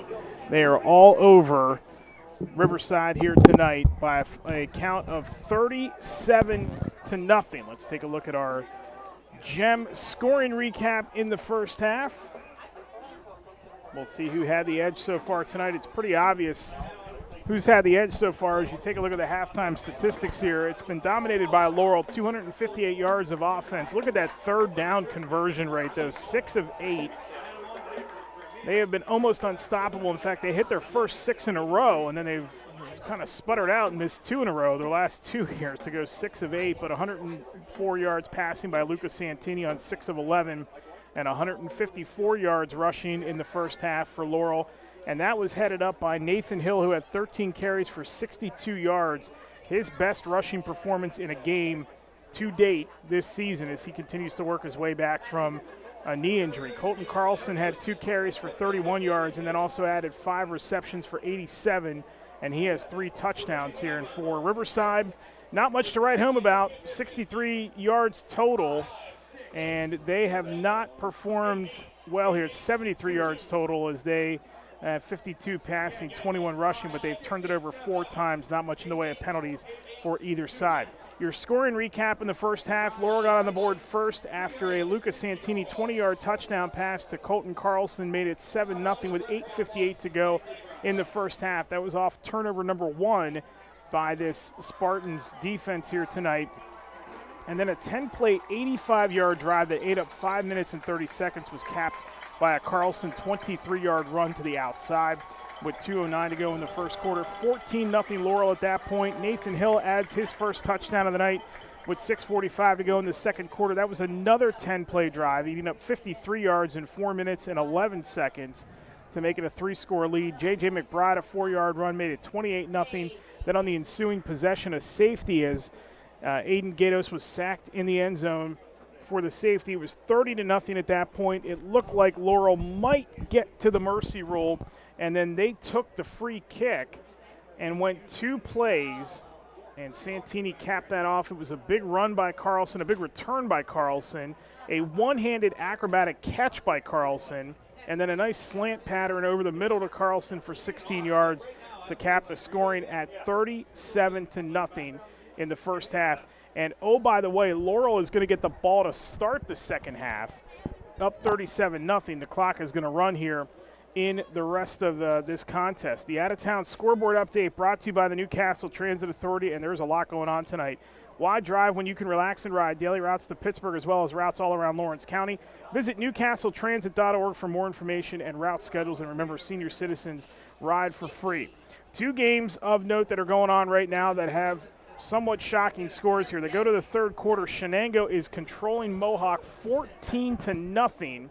Nico DeSalvo has been replaced at quarterback for Shenango in that contest, and they are just absolutely taking apart Mohawk by a count of 14-0. The other shocking score in the first half, how about Elwood City up 14-0 on Neshannock? So after the loss to Mohawk in week 0, Neshannock comes back last week and blows out Union. And now Elwood City, who looked pretty good on defense a week ago, is up 14-0 on the Lancers as they go to the third quarter. Washington leads Union 14-6. Wilmington has a 14-10 lead over Northern Bedford. As we expected, that's a close game to the third quarter. And Newcastle is on the right side of one against Highlands tonight, 26-0. The Hurricanes are in control of that contest and look like they're going to pick up their second win of the year. And that is a big win for them because they have 3 games coming up here, including tonight, and then the big 3 after that against Montour, Aliquippa, and West Allegheny that really will more likely decide their season. But they got to get a couple of these wins here in the next 3 games, and they're off to a great start tonight, beating up on Highlands 26-0. Tim Continenza joins me here tonight, and a 37-0 lead for Laurel. Well, look, there isn't much more you can say. 4 turnovers, their offenses look great. This has been the most complete performance by the Spartans team here to date. Without a question. I mean, there's not much to add other than to say the defense has come to play tonight. Every time they've been on the field, they've caused turnovers. They've been able to score points with the safety. They've given their offense great field position. The offense has taken advantage of all that. They've used multiple players on offensive side rushing the ball. Santini's done a nice job managing the game. He's thrown a couple touchdown passes. Carlson has been effective both as a runner and a receiver. Hill has been more than effective as a runner. And they've used others throughout this ball game to give it a little change-up look. So it has been, as you said, a complete effort here tonight by the Spartans team as we get ready to start the third quarter. Yep, and they will have the ball to start the second half, will this Laurel offense, and they'll be back on the field. I'm not sure what we're going to see from them in the second half. I'll tell you one thing I would like to see, and that's Nathan Hill get 100 yards here tonight if he can, as he continues to work his way back into game shape off of that torn knee a season ago that forced him to miss the entire season. So Riverside will kick it away here to begin things in the second. Laurel is going to go to 3-0 on the season. And this clock in this second half should fly by pretty quick as it's a short pop-up kickoff that's taken by one of the up men. And that is Mason Moser, who gets the return shy of the 40-yard line, and that's where the Laurel offense will start, 1st and 10, and we will see a collection of the starters here. Nathan Hill is coming back out on the field, as is Jack Miles. Tony Geiwitz is out there as well. And it looks like Jackson McVicker will come out for the second half, but it is going to be Josh Sherman who will play at the quarterback spot. So Santini's night is done. He finishes 6 of 11 for 104 yards and a couple of touchdowns, and we'll see Josh Sherman go the rest of the way for this Laurel offense, which has looked spectacular tonight. So they have Jack Jones. Yep. They're going to get him for an illegal substitution. Yeah. Oh, that happens when you have substitutions here to start the second half, and a dead ball foul there cost them 5 yards. It's the third penalty on Laurel tonight.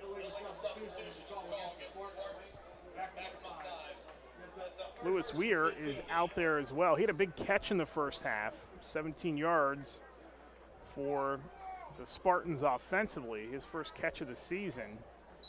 Sherman in mop-up duty this year has had 3 carries for 31 yards. He also has a catch for 8 yards, but he did play out the final couple minutes last week. As that snap is high, he has to go to the ground, and he can't come up with it. And Riverside is going to recover it at the Laurel 24-yard line. So the first turnover of the night for the Spartans. And Riverside will take over. It's another Madur Bonner change of possession. Yeah, it was just a high snap, and they tried to get it there, couldn't get it, fumbled the ball away, and there was a Panther right there to recover it and give them great field position. They'll start at the 25-yard line here for this drive. Their biggest opportunity in a scoring position here for Riverside. Gato stays out there. They hand off Lucarelli. Lucarelli around the left side, and he is taken down right around the 20-yard line. So it'll be a 4-yard gain for Lucarelli. Quiet night for this Riverside offense. The leading rusher in the first half was Mason Holler with 7 carries for 20 yards. Now he got to 20 yards after a 10-yard carry on his last carry. So it has been tough to find any room to run against this interior line for Laurel. 3-yard gain that time. It's 2nd and 4. We're down to 9:15 to go. Gatos, little fake, hesitates. Gatos is going to go down and lose yardage back to the 25. Yeah, great defense there for the Spartans. Gave him nowhere to look downfield. All his receivers were covered. Kept looking for space to run in, couldn't find it, and the defense just collapsed on the short loss. Bring up 3rd down here for Riverside. And as the clock continues to run here, as you mentioned, it's going to go quick, as we're already about 3.5 minutes away here in the third quarter. Tyler Fuchs had to stop that time. It's 3rd down and 11 for Riverside. Gato's going to roll out, throw near side, catch is made, and Sherman steps up to make the stop right away as Cole Jackson, the freshman, has the catch, but there is Sherman to wrap him up, and it's going to bring up 4th down. Yeah, you got to like how this defense has reacted after the turnover by Laurel. The defense is, get back up on it, and he's continued to put pressure on this Riverside offense, really preventing them to move as they face this fourth down. They'll go for it here, but the bottom line is they're trying to preserve their own shutout. They've been doing a great job. This is their best performance of the year for the Spartans defensively. Gatos, the snap on fourth down, looks, fires, catches, in and out of the hands. He had his man, and that was Cole Jackson once again. And that'll be a Madur Bonner change in possession on the turnover on downs with 7:40 and a running clock to go here online at MadurBonnerLaw.com. Local firm with deep ties in the community. Yeah, Jackson unfortunately looked up to catch the ball and again looked at his feet and seen the green in front of him. Just tried to run with the ball before securing that catch, bobbled it and went to the ground.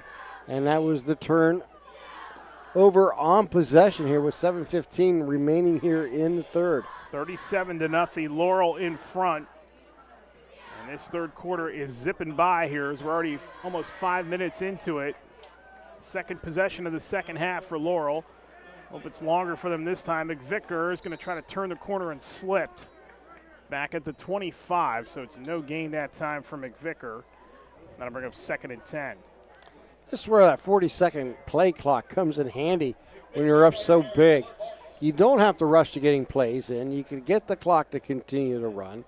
You know, even on an incomplete pass, if you choose to throw the ball, the clock will continue to run. So it's just like you said, really an opportunity to get people involved that don't necessarily see a lot of time on the field at the varsity level and give them experience and give them the opportunity to feel what a Friday nights under the lights feel like. McVicker was the 8th different Spartan to carry the ball tonight. Here's number 9, Jones, as he bounces off one defender, turns up field, and gets a good gain across the 30-yard line as Jackson is there for the stop. Jones, a sophomore, 5'11", 154-pound running back here for the Spartans. Third down and manageable, about 3rd down and 3 coming up here for the Spartans. 8-yard gain that time for Jones, down to 5:50 to go in the third. And start looking ahead to next week, and we'll have an update on our schedule for you coming up on the Lawrence County Sports Network website. We'll talk about that here in a minute as far as where we will be next week. We do have a Thursday night game for you next week. Snap to Sherman, carries on 3rd down, has the first down, but he's horse collar tackled. They're going to say that was a little bit lower than the horse collar, so no penalty that time. It looked awfully close, but it's a first down. Yeah, move the sticks there. Keep this clock running, and another set of downs here for the Spartans. So Sherman becomes the 10th Laurel Spartan to carry tonight. That is good for a 3-yard gain. So next week, you can join us on Wednesday night for Beyond the Scoreboard. James Dotson and I will have the weekly preview for you. We'll look back on week 3. We're going to get a timeout called by, I believe, Riverside. It's a Pontius Insurance timeout. Our weekly podcast comes your way on Wednesday night. You can get a preview of the upcoming games across the county each week by tuning in to the LC SportsNet preview show, Beyond the Scoreboard. James Dotson and I with you 7 o'clock.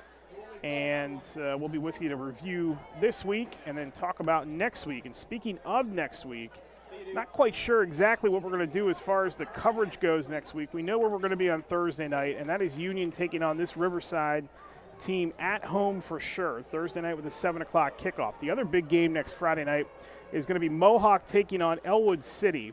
And that is huge because Mohawk right now is in a hole against Shenango, and Elwood City is up on the Shannock. So the roles a bit reversed tonight for those two teams, and that'll be a massive showdown for the 4th week of the high school football season.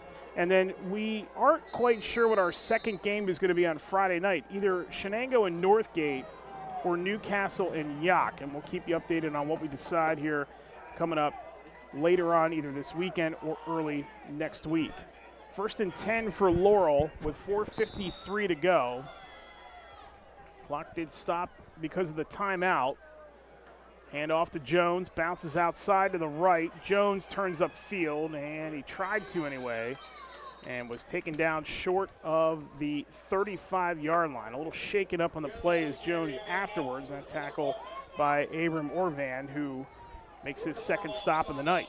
Hey, you mentioned the podcast earlier, and that, of course, is brought to you by Penn Ohio Bottled Water.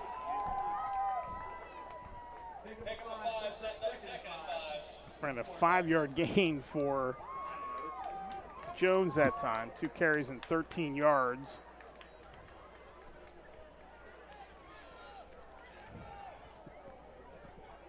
Down to 4:10 to go. 2nd down and 4 for Laurel.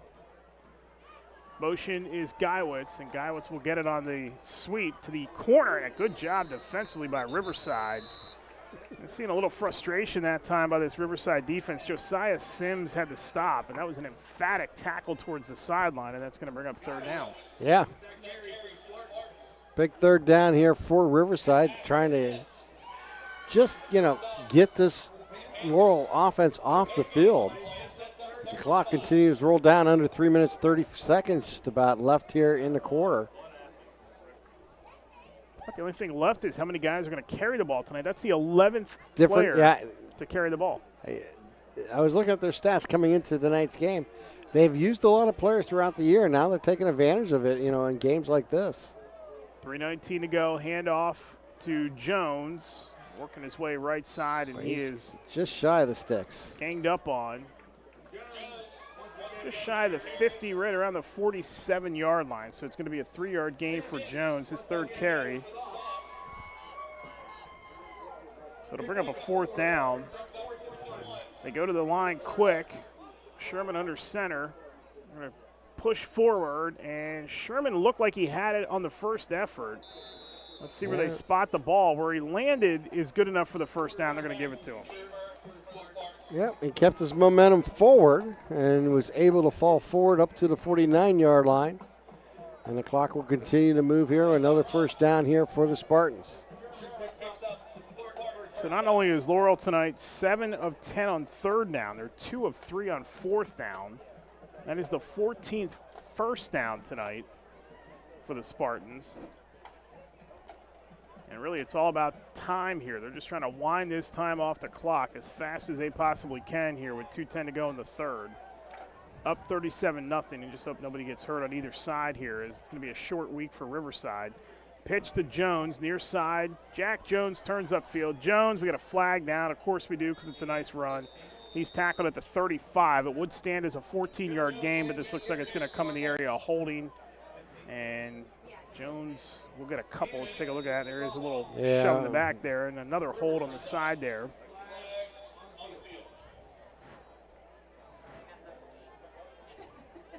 So we'll get the call. And it is going to be a hold against the Spartans. Going to repeat the down. That is the 4th penalty on Laurel tonight.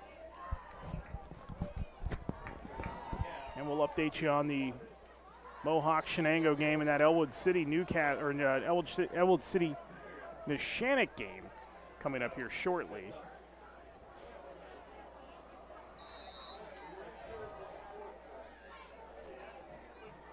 And Union hanging tough tonight as well, as we are down to 1:30 to go here in the 3rd. It's 1st and 16. And we got movement on that side, the right side, by Chase Bales for Laurel. Well, the penalty flag has found Laurel here in the 3rd quarter, at least at the end of the 3rd quarter. And 2 back big penalties negate a big run. And then by Jones, and then this false start push the ball back all the way inside the 40, back to the 38-yard line.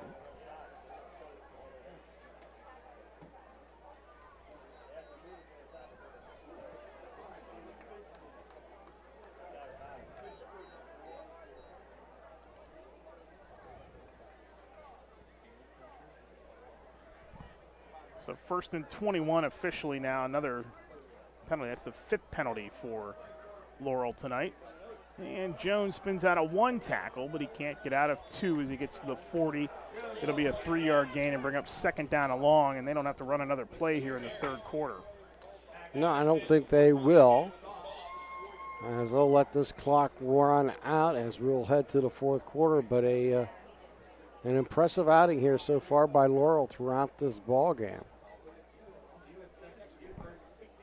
Down to 10 on the game clock. We'll have a Newcastle Transit out-of-town scoreboard update for you in the fourth quarter. A lot going on tonight, and there was a lot going on here for Laurel through three quarters. They still lead it 37-0 the final 12 minutes, and it's going to be a quick one coming your way next on the Lawrence County Sports Network, powered by LCAP. Kick off the school year with a visit to Sims Cafe on Wilmington Road, serving breakfast, lunch, and signature beverages. Stop in, give them a call, or order online at simscafe.net. Kids 10 and under get a free pancake or waffle every Saturday. With new specials weekly, it's no wonder Sims Cafe is where sandwiches equal smiles. For 20 years, Melee Chiropractic has treated athletes of all ages to help them get safely back to the top of their game. Melee Chiropractic has 3 full-time doctors in their office, and all 3 are former area athletes who have had to battle injuries throughout their careers. They want to help you get safely back on your feet. But more importantly, help stop the injuries before they happen. Prehab before you rehab. Attention all high school student athletes. During your sports season, a $30 visit to the Melee Chiropractic office includes an adjustment and/or all therapy is necessary. From the athletes of tomorrow to the weekend warriors and everything in between. Let Melee Chiropractic keep you in the game. Start the fourth quarter here at Riverside High School. Eric Thomas and Tim Continenz with you, 2nd and 19 for Laurel as they lead it 37-0. Throw by Sherman out of the backfield. Catch is made. It's Geiwitz. Geiwitz burning down the sideline. Spin move on the tightrope. And he's inside the 35 and is down near the 30-yard line. Another first down for this Laurel offense here tonight. Just a nice quick swing pass out on the line of screen, just a little screen here. And once he got a couple blockers in front, followed it and went right down the sideline and was able to pick up about 30 yards in the process. Good throw by Sherman. And Geiwitz. Our football team out here tonight representing their teams, their school, and their families. Geiwitz has had himself a really good start to the season here through 3 games. He's been a big factor in all 3 phases here. 1st and 10 from the 33. Sherman hands off. Jones picking his way through the middle. Stopped at the 30 for a 3-yard pickup. Out-of-town scoreboard update. And we got a couple of developments here along the way. Number 1, Wilmington is up on Northern Bedford now 35-16 at the half. 2 teams that run the ball, and they combined in the first half for 51 points. But Wilmington is in control of that game. End of the third quarter, Shenango is still shutting out Mohawk. It is 17-0 Shenango. And if you want to flip over and watch the end of that game, I'm not going to blame you because this one's been over for the last 2 quarters. 2nd and 7 for Laurel. Handoff once again. Jones spins inside the 30. And he is trapped right near the 26-yard line. Another 4-yard gain for Jones. Good-looking running back is Jones here for a younger guy. He might be the future, just a sophomore, but has good height for a sophomore. And he is certainly going to have his opportunity once some of these seniors are out of the way for him. Pick up a 2 on that run. Sets up 3rd and 6 for the Spartans. Bentley Chesley is into the game for the first time tonight. Wearing number 0. There's a good look at some of the backup linemen. Bailey Plaza is in there, along with Killian Quimby. Also see Dom Wills, I beg your pardon, is out there. And we get a good look there at Ashton Main. Also, he's going to run off late. He's one of the backup quarterbacks, but that's been Sherman's job here on 3rd and 6. Sherman hands off. Geiwitz trying to bounce it out left side. Stops, cuts back. What a move by Geiwitz. Wow. Coming back across the field. Geiwitz is going to take it to the house. He ran about 100 yards to cover 27 yards for that touchdown run. And what a play there by Geiwitz. Not going all the way out to his left. Then stops on a dime and kind of jutes his way back to his right. And then the blockers were in front. And then it was the speed. And from that point on, he got to the edge. And it was just a matter of him reaching the goal line. And another touchdown here for the Spartans. 27-yard touchdown run for Tony Geiwitz. And we will have a new kicker and a new holder out there for Laurel, as Ryan Weisenstein will hold, and the point after try by Sven Batashara is up and no good. So that is the first extra point missed tonight. We'll keep it here during the timeout. Tony Geiwitz, as good of a touchdown run as you'll see, coming back across the grain and getting that in the end zone for a capping touchdown. I mean, this thing was capped a while ago, but yeah, but when you can get everybody involved, those doesn't see a lot of time and have an opportunity to contribute, to get on the scoreboard, to get a drive going for your second team. That's an important thing that you want to establish. You want to get that, feeling that everybody's involved. It's not just the guys who practice every week to prepare the varsity team. It's the junior varsity getting their opportunity to shine when opportunities present themselves, and that's what they did on that drive. That's what Geiwitz has done throughout his opportunities, and you've seen it there. They just don't give up. They play hard. They find a way to make something happen out of nothing. And that kickoff going to be short and returned by one of the upmen who slips but keeps his footing. And Riverside's going to start in its own territory. It's Orjavan who has the return that time. It's not gone Riverside's way tonight, obviously, but Rob Magnifico, in just his second season as the head coach, of course, he was the interim coach at Elwood City in 2018. And this team was 1-8 in 23, and then they made the playoffs last year, 6-6 overall. He's been 6-14 the previous 2 years. You go back from 20 to 23, this program was 9-26. The last above 500 winning season came back in 2019 when they went 8-4. They're going to have a chance to rebound next week against Union. It's going to be a short week, though, Thursday night, as they will play at Union. Well, that is a game. It could be a challenge on the road. Anytime you got to get on a bus and travel, you got to be focused and ready to play. You got to be ready to do what is necessary, and that's what's impressive here about Laurel here tonight. To travel from Laurel down here to Elwood City to get this type of performance is really impressive. Second trip into Elwood City for Laurel this season, as that carry by Orjavan, and who will pick up the first down. Take a look at the LCAP instant replay. Good run that time.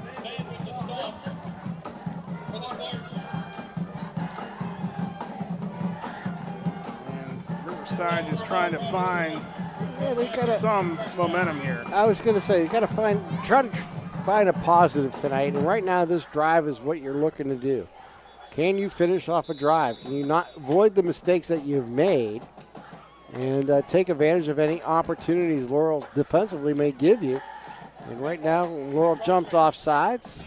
It'll become first down and 5. And, these are the little things that Riverside has to take advantage of. I'm sure they'll look at the films come next week, over the weekend and show certain plays that they can make and how they can improve, but they don't really have to see the entire game. There's really no need for that, as much as you can focus on certain things and what you need to do and how you can improve and try to find something to talk about on a positive note, and maybe it's going to come out of this drive here and here's another fumble. And that is, let's see, I think it was recovered by Riverside. Evan Lutz is in at quarterback for Riverside. That time the ball will stay in the offense's hands, but that has been the real story of the ball game, is just the turnovers here. I mean, obviously, what Laurel has done every time they've taken advantage of that, with the interceptions or the fumbles, and really the way this defense has played tonight has really been as impressive as the offense has been. What the defense has done here tonight is something to talk about. I mean, right now they're trying to preserve a shutout with just under 5 minutes here to play in this ball game. They actually got 5 yards on that fumble, so it's going to be 2nd down and 2 as Lutz hands off. And another carry that time. Once again with the carry for the Panthers. They're going to be close to the sticks there. Yeah, Wyatt Bowman that with time the stop for the Spartans. had the carry. That run is good for another Panther first down.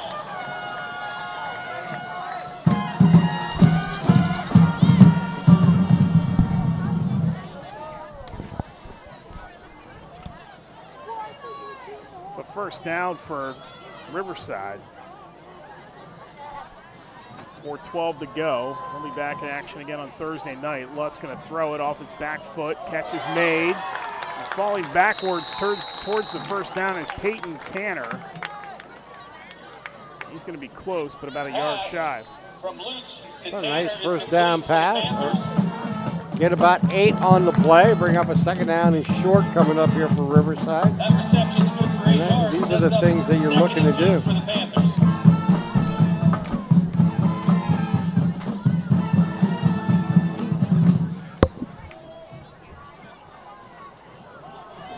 One fumbled in the backfield and getting crunched. Oh my. Up near midfield is going to be Lutz.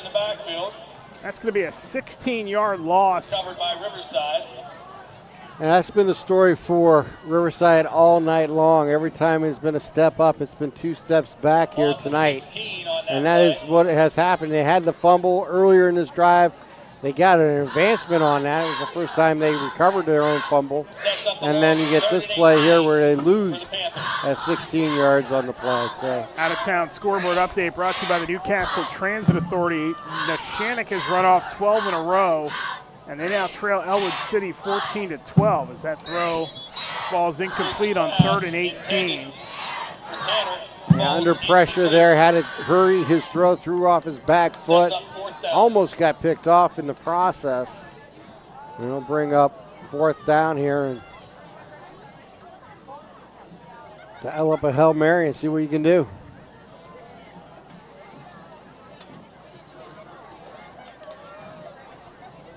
Fourth and 18 with 2:22 to go in the running clock. Lutz going to air it out. There is the deep ball, and that is going to fall incomplete. So Laurel will take over on downs with 2:09 to go. That's another Madura Bonner change in possession with flexible appointment hours. Madura Bonner Law has a team of experienced lawyers and staff always ready to help. Online at MaduraBonnerLaw.com. So Laurel's going to play out the string here, and they are going to be 3-0 for the first time in a while. 3-0 for the first time since 2021 when they started the season 11-0 before losing to Sarah Catholic in the WPIAL playoffs. And they got their eyes on the playoffs and potentially another run. They're still going to have to go through Southside. They're still going to have to go through Neshannock. And those will not be easy games regardless of what position those two teams are in down the stretch. As get another new quarterback in for Laurel. Here comes another big run. And off and running is Brody Geiwitz. And Brody Geiwitz dancing around everybody, and he's inside the 15 of the red zone and a first down with 1:20 to go. Wow. With a nice run for another red zone run. Quarterball with that stop. That run is good for another Spartan first down.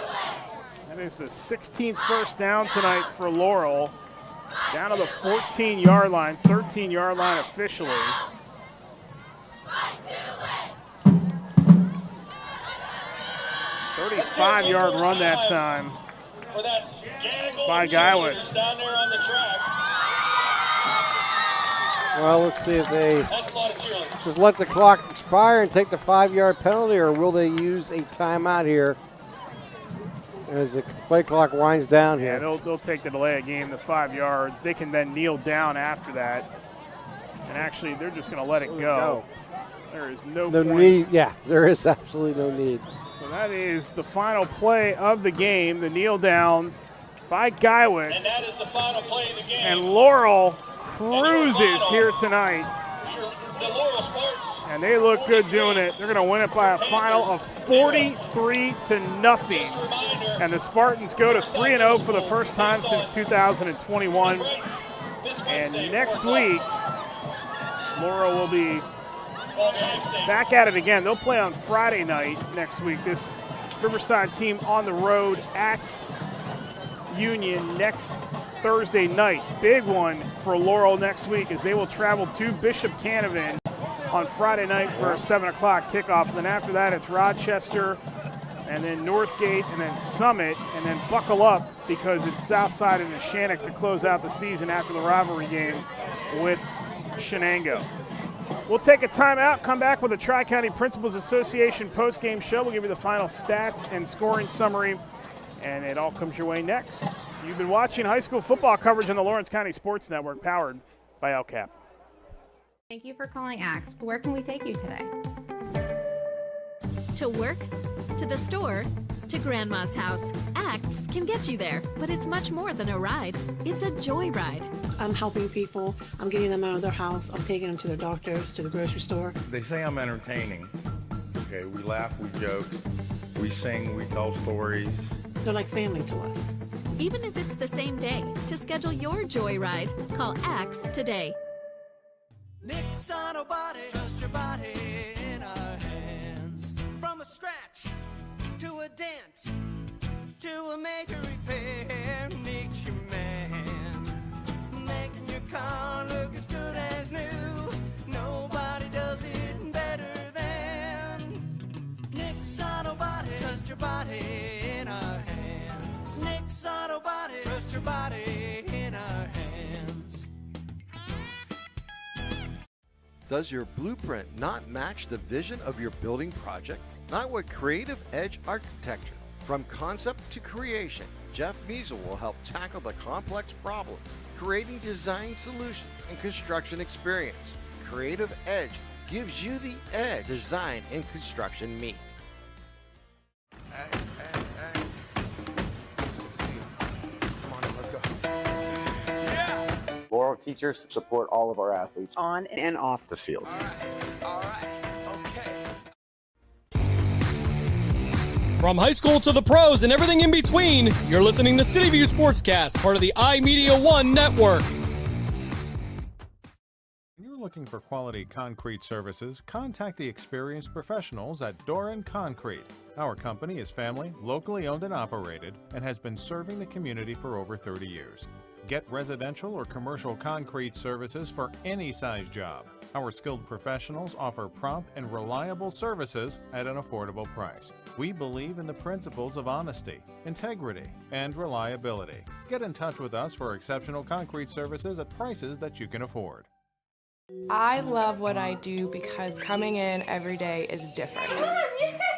How can you not enjoy these kids coming up and hugging you and giving you these great smiles all throughout the day? You guys ready? Seeing the progress that our kids make every single day is one of the reasons I love coming to school.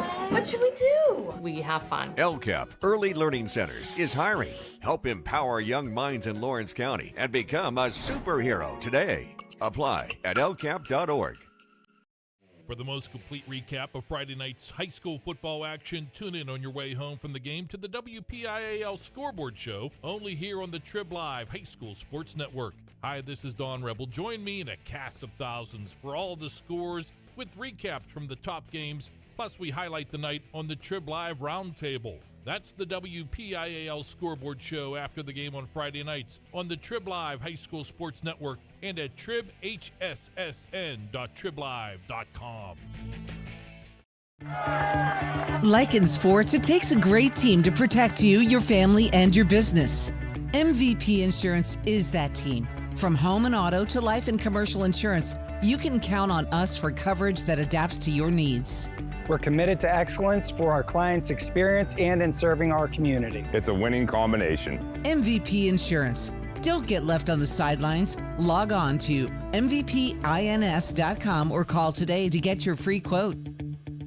Nominations are now being accepted for the LCAP Team of the Month and the LGKG Male and Female Athlete of the Month. Log on to lcsportsnet.com/awards to nominate your favorite team or athlete today. Works in Progress Painting wishes a successful and satisfying season to all the Lawrence County sports teams and athletes. Work hard and bring honor to your team, school, and family in how you play. Joe Wright and his family have been providing painting, window cleaning, and other property services for business and homeowners in the Lawrence County area for over 10 years. Their goal on every project is to provide a meaningful service that honors their customer, God, and their family, and to have fun while doing it.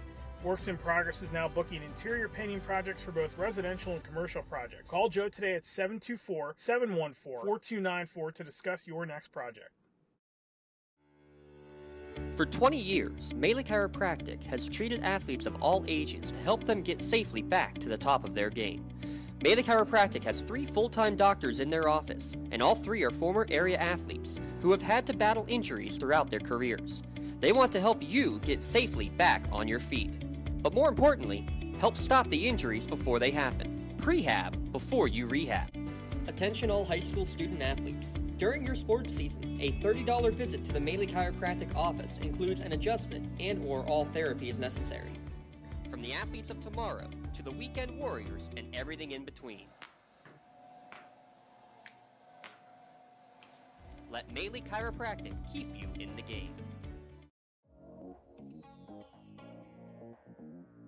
Calling all sports fans. Never miss a moment with real-time alerts, keeping you in the loop when your favorite teams are playing.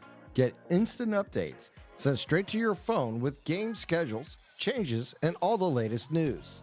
You can receive important updates and reminders, so you're always prepared for game time. Be the first to cheer on your local teams and show your support. Receive important updates and reminders, so you're always prepared for the game. Signing up is quick and easy. Don't miss out. Sign up now and stay connected to the action. Plus, follow us on social media for live updates, behind-the-scenes content, and community news. Tri-County Principals Association postgame show here from Riverside High School tonight as Laurel defeats Riverside 43-0, and the Spartans go to 3-0 on the season next week on the road at Bishop Canevin. Let's look at your scoring recap brought to you by Gem Master Builders and Craftsmen. Again, in the first quarter, it was a touchdown pass from Lucas Santini to Colton Carlson from 20 yards out, and that was off the first turnover of the night for Riverside, made it 7-0. Carlson would then add a 23-yard run, and then touchdowns by Nathan Hill of 1 yard, J.J. McBride of 4, and then a safety all in the second quarter. And then really the nail at the end of the first half on a 2-play drive, Santini hit Carlson for 16 yards. He made an acrobatic catch to set up his own touchdown reception, did Carlson, to make it 37-0 before the half. That all happened with 18 seconds to go in the second quarter. And then the only score in the second half was a Tony Geiwitz 27-yard run for a touchdown. Maya Jarrett, when she kicked extra points tonight, was perfect. 5 for 5, and then the kick on the final touchdown did fail, so that's how we ended up at 43-0. And that is your Gem Master Builders and Craftsmen scoring recap. Family-owned and operated general contractor for 4 generations. Their extensive construction experience, design capabilities, and creative process allow them to help any project and meet any challenge. Building the community for 70 years, visit gembuilders.com for more information. I'll look at the final statistics here tonight. First for Riverside, and there isn't much to really write home about. Aiden Gatos was 5-9, picked off twice, threw for 52 yards. All total, the quarterbacks for Riverside tonight, 6 of 12, 2 picks, 61 yards. Rushing-wise, not much better, 14 carries for 42 yards as a team. The leading rusher for the Panthers tonight was Holler with 7 carries for 20 yards. And the leading receiver for the Spartans tonight, or for the Panthers tonight, I beg your pardon, was Evan Skinner, who had 1 catch for 23 yards. Everybody else had 1 catch for positive yards, but it was Skinner who had the longest one at 23 yards. For Laurel tonight, Lucas Santini did not play the second half. He finished 6 of 11 for 104 yards, and then Sherman cleaned up the rest. He had his only completion for 27 yards. They both finished 7 of 12 for 111. So in the 3 games this season, 7 completions in each of the games, 14 attempts, and 12 attempts. They are getting very efficient play out of their quarterbacks, particularly Santini, who's taken most of the snaps.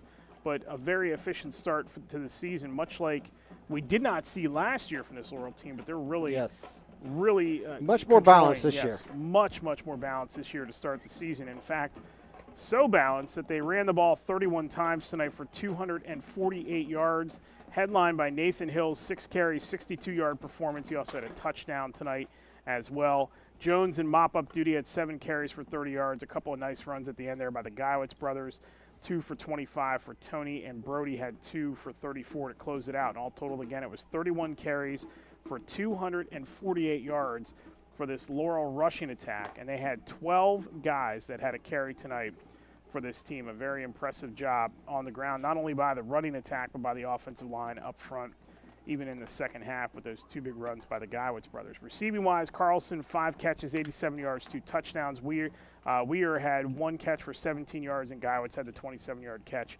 for the touchdown.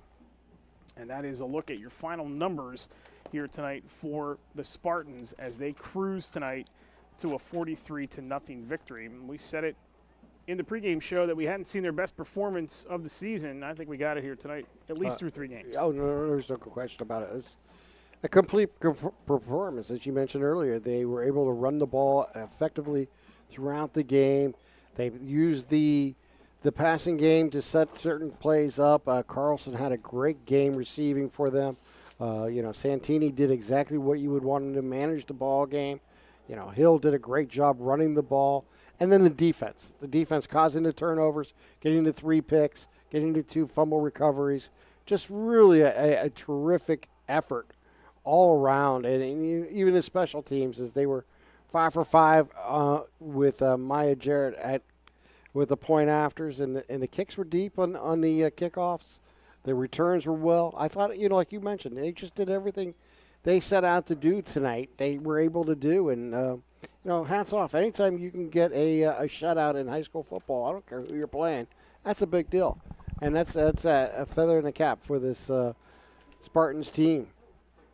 Let's take one final look at the Newcastle Transit out-of-town scoreboard update. Gas prices continue to rise. Save money on gas and let the Newcastle Transit Authority take you where you want to go, serving the city of Newcastle and stops throughout Lawrence County. The Newcastle Transit Authority going your way. These games are all in progress still, and you can flip over to our friends at the Elwood City Sports Network to watch the conclusion of Elwood City and Neshannock, as that is a 14-12 game in favor of Elwood City, and they are in the 4th quarter right now. Neshannock has scored 12 unanswered to get back in that game. Shenango, with about 6 minutes to go, from Mohawk, is shutting out the Warriors 24-0. That is going to be a 2nd straight loss for Mohawk after last week's demolition job by Laurel, and they will have lost, barring a score here, their last 2 games by a clip of 50-6 to both Shenango and Laurel if that score holds on tonight. Washington, last check we had was a 14-6 lead over Union. Wilmington at the half, they're now in the 3rd quarter. Last score update we had 35-16 over Northern Bedford. And Newcastle tonight, a big win. They shut out Highlands 32-0, so they bounced back after last week's bad loss to Hopewell. And that's a big win for the Hurricanes because they got this 3-game stretch coming up where they need to win. Really, if they can, all 3 of them. It'll be Yock next week that they have the – wow, we got an update. We'll pass it along to you here. Yock next week for Newcastle. More in that game in a second. As we get the update, it is now 20-20. Elwood City and Neshannock are tied in the 4th quarter. So Elwood got a touchdown, missed the extra point. Neshannock got a touchdown, got the 2-point try, and they now have tied that game up at 20. So you want to tune into the conclusion of that game. Let's hand out our awards tonight, and then we'll tell you what's coming up next week one more time, and then we'll get on out of here for the Maley Chiropractic Play of the Game Award. We're going to hand this out to Colton Carlson for his acrobatic one-handed catch late in the 2nd quarter that set up his touchdown reception with 18 seconds to go in the 1st half. Maley Chiropractic is proud to present the Play of the Game Award to Colton Carlson of Laurel. Maley Chiropractic and the Lawrence County Sports Network are proud to honor Colton for tonight's Play of the Game. He's got a customized T-shirt courtesy of the Red Zone in recognition of tonight's Play of the Game. To view the Play of the Game and the full list of this season's top plays, go online to lcsportsnet.com and click on Play of the Game. Congratulations to Colton Carlson for tonight's Maley Chiropractic Play of the Game. Let Maley Chiropractic keep you in the game. Our MVP Insurance MVP of the Game Award is going to go to Nathan Hill of Laurel, who had his best rushing performance of the season tonight in this contest. He came into the game with 63 yards rushing. He finished tonight with 13 rushes for 62 yards and a touchdown. So he had his best performance of the night, and he has been getting better and better as the 3 weeks have progressed. So Nathan Hill is your MVP of the game tonight. As MVP Insurance and the Lawrence County SportsNet are proud to honor Nathan as tonight's play of the game. He's got a customized T-shirt courtesy of the Red Zone. To view this full list of this year's game MVPs, go online to lcsportsnet.com and click on MVP of the game. Congratulations to senior Nathan Hill for being named tonight's MVP of the game.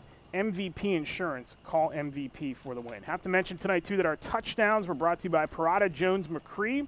Parada Jones McCree, attorneys at law. Excellence is our guarantee. Next week on the Lawrence County Sports Network, we get you started on Wednesday night with Beyond the Scoreboard. James Dotson and I will review everything this past week in high school football in the area, and then we'll take a look ahead to a big week 4 coming up next Thursday night. It all gets underway Thursday night with our coverage of Riverside at Union, 7 o'clock. James Dotson and I will have the call of that game. And then the games that we will have for you on the network next Friday night.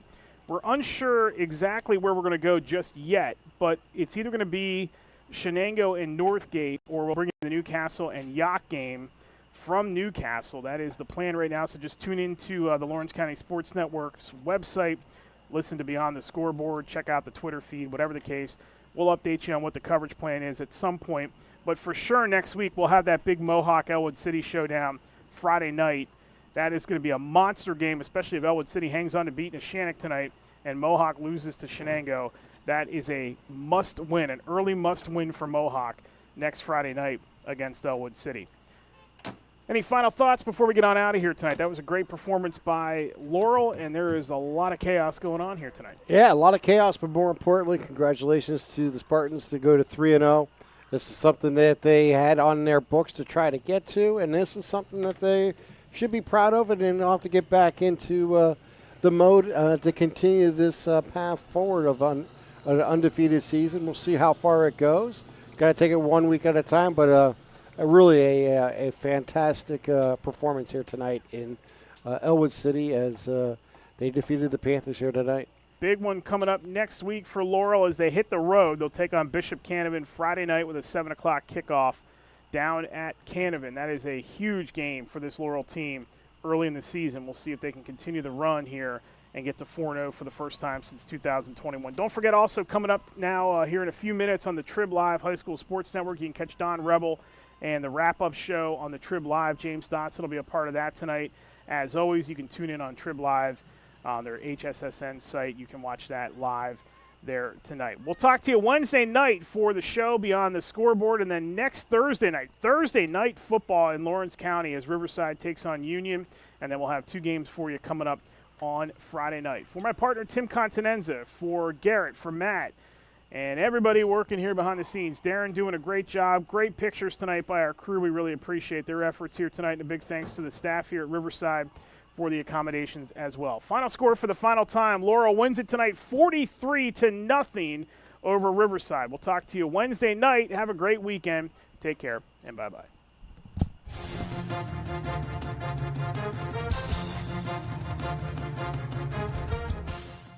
Your voice for Lawrence County sports. The gold ball headed home to Newcastle. This is the Lawrence County SportsNet.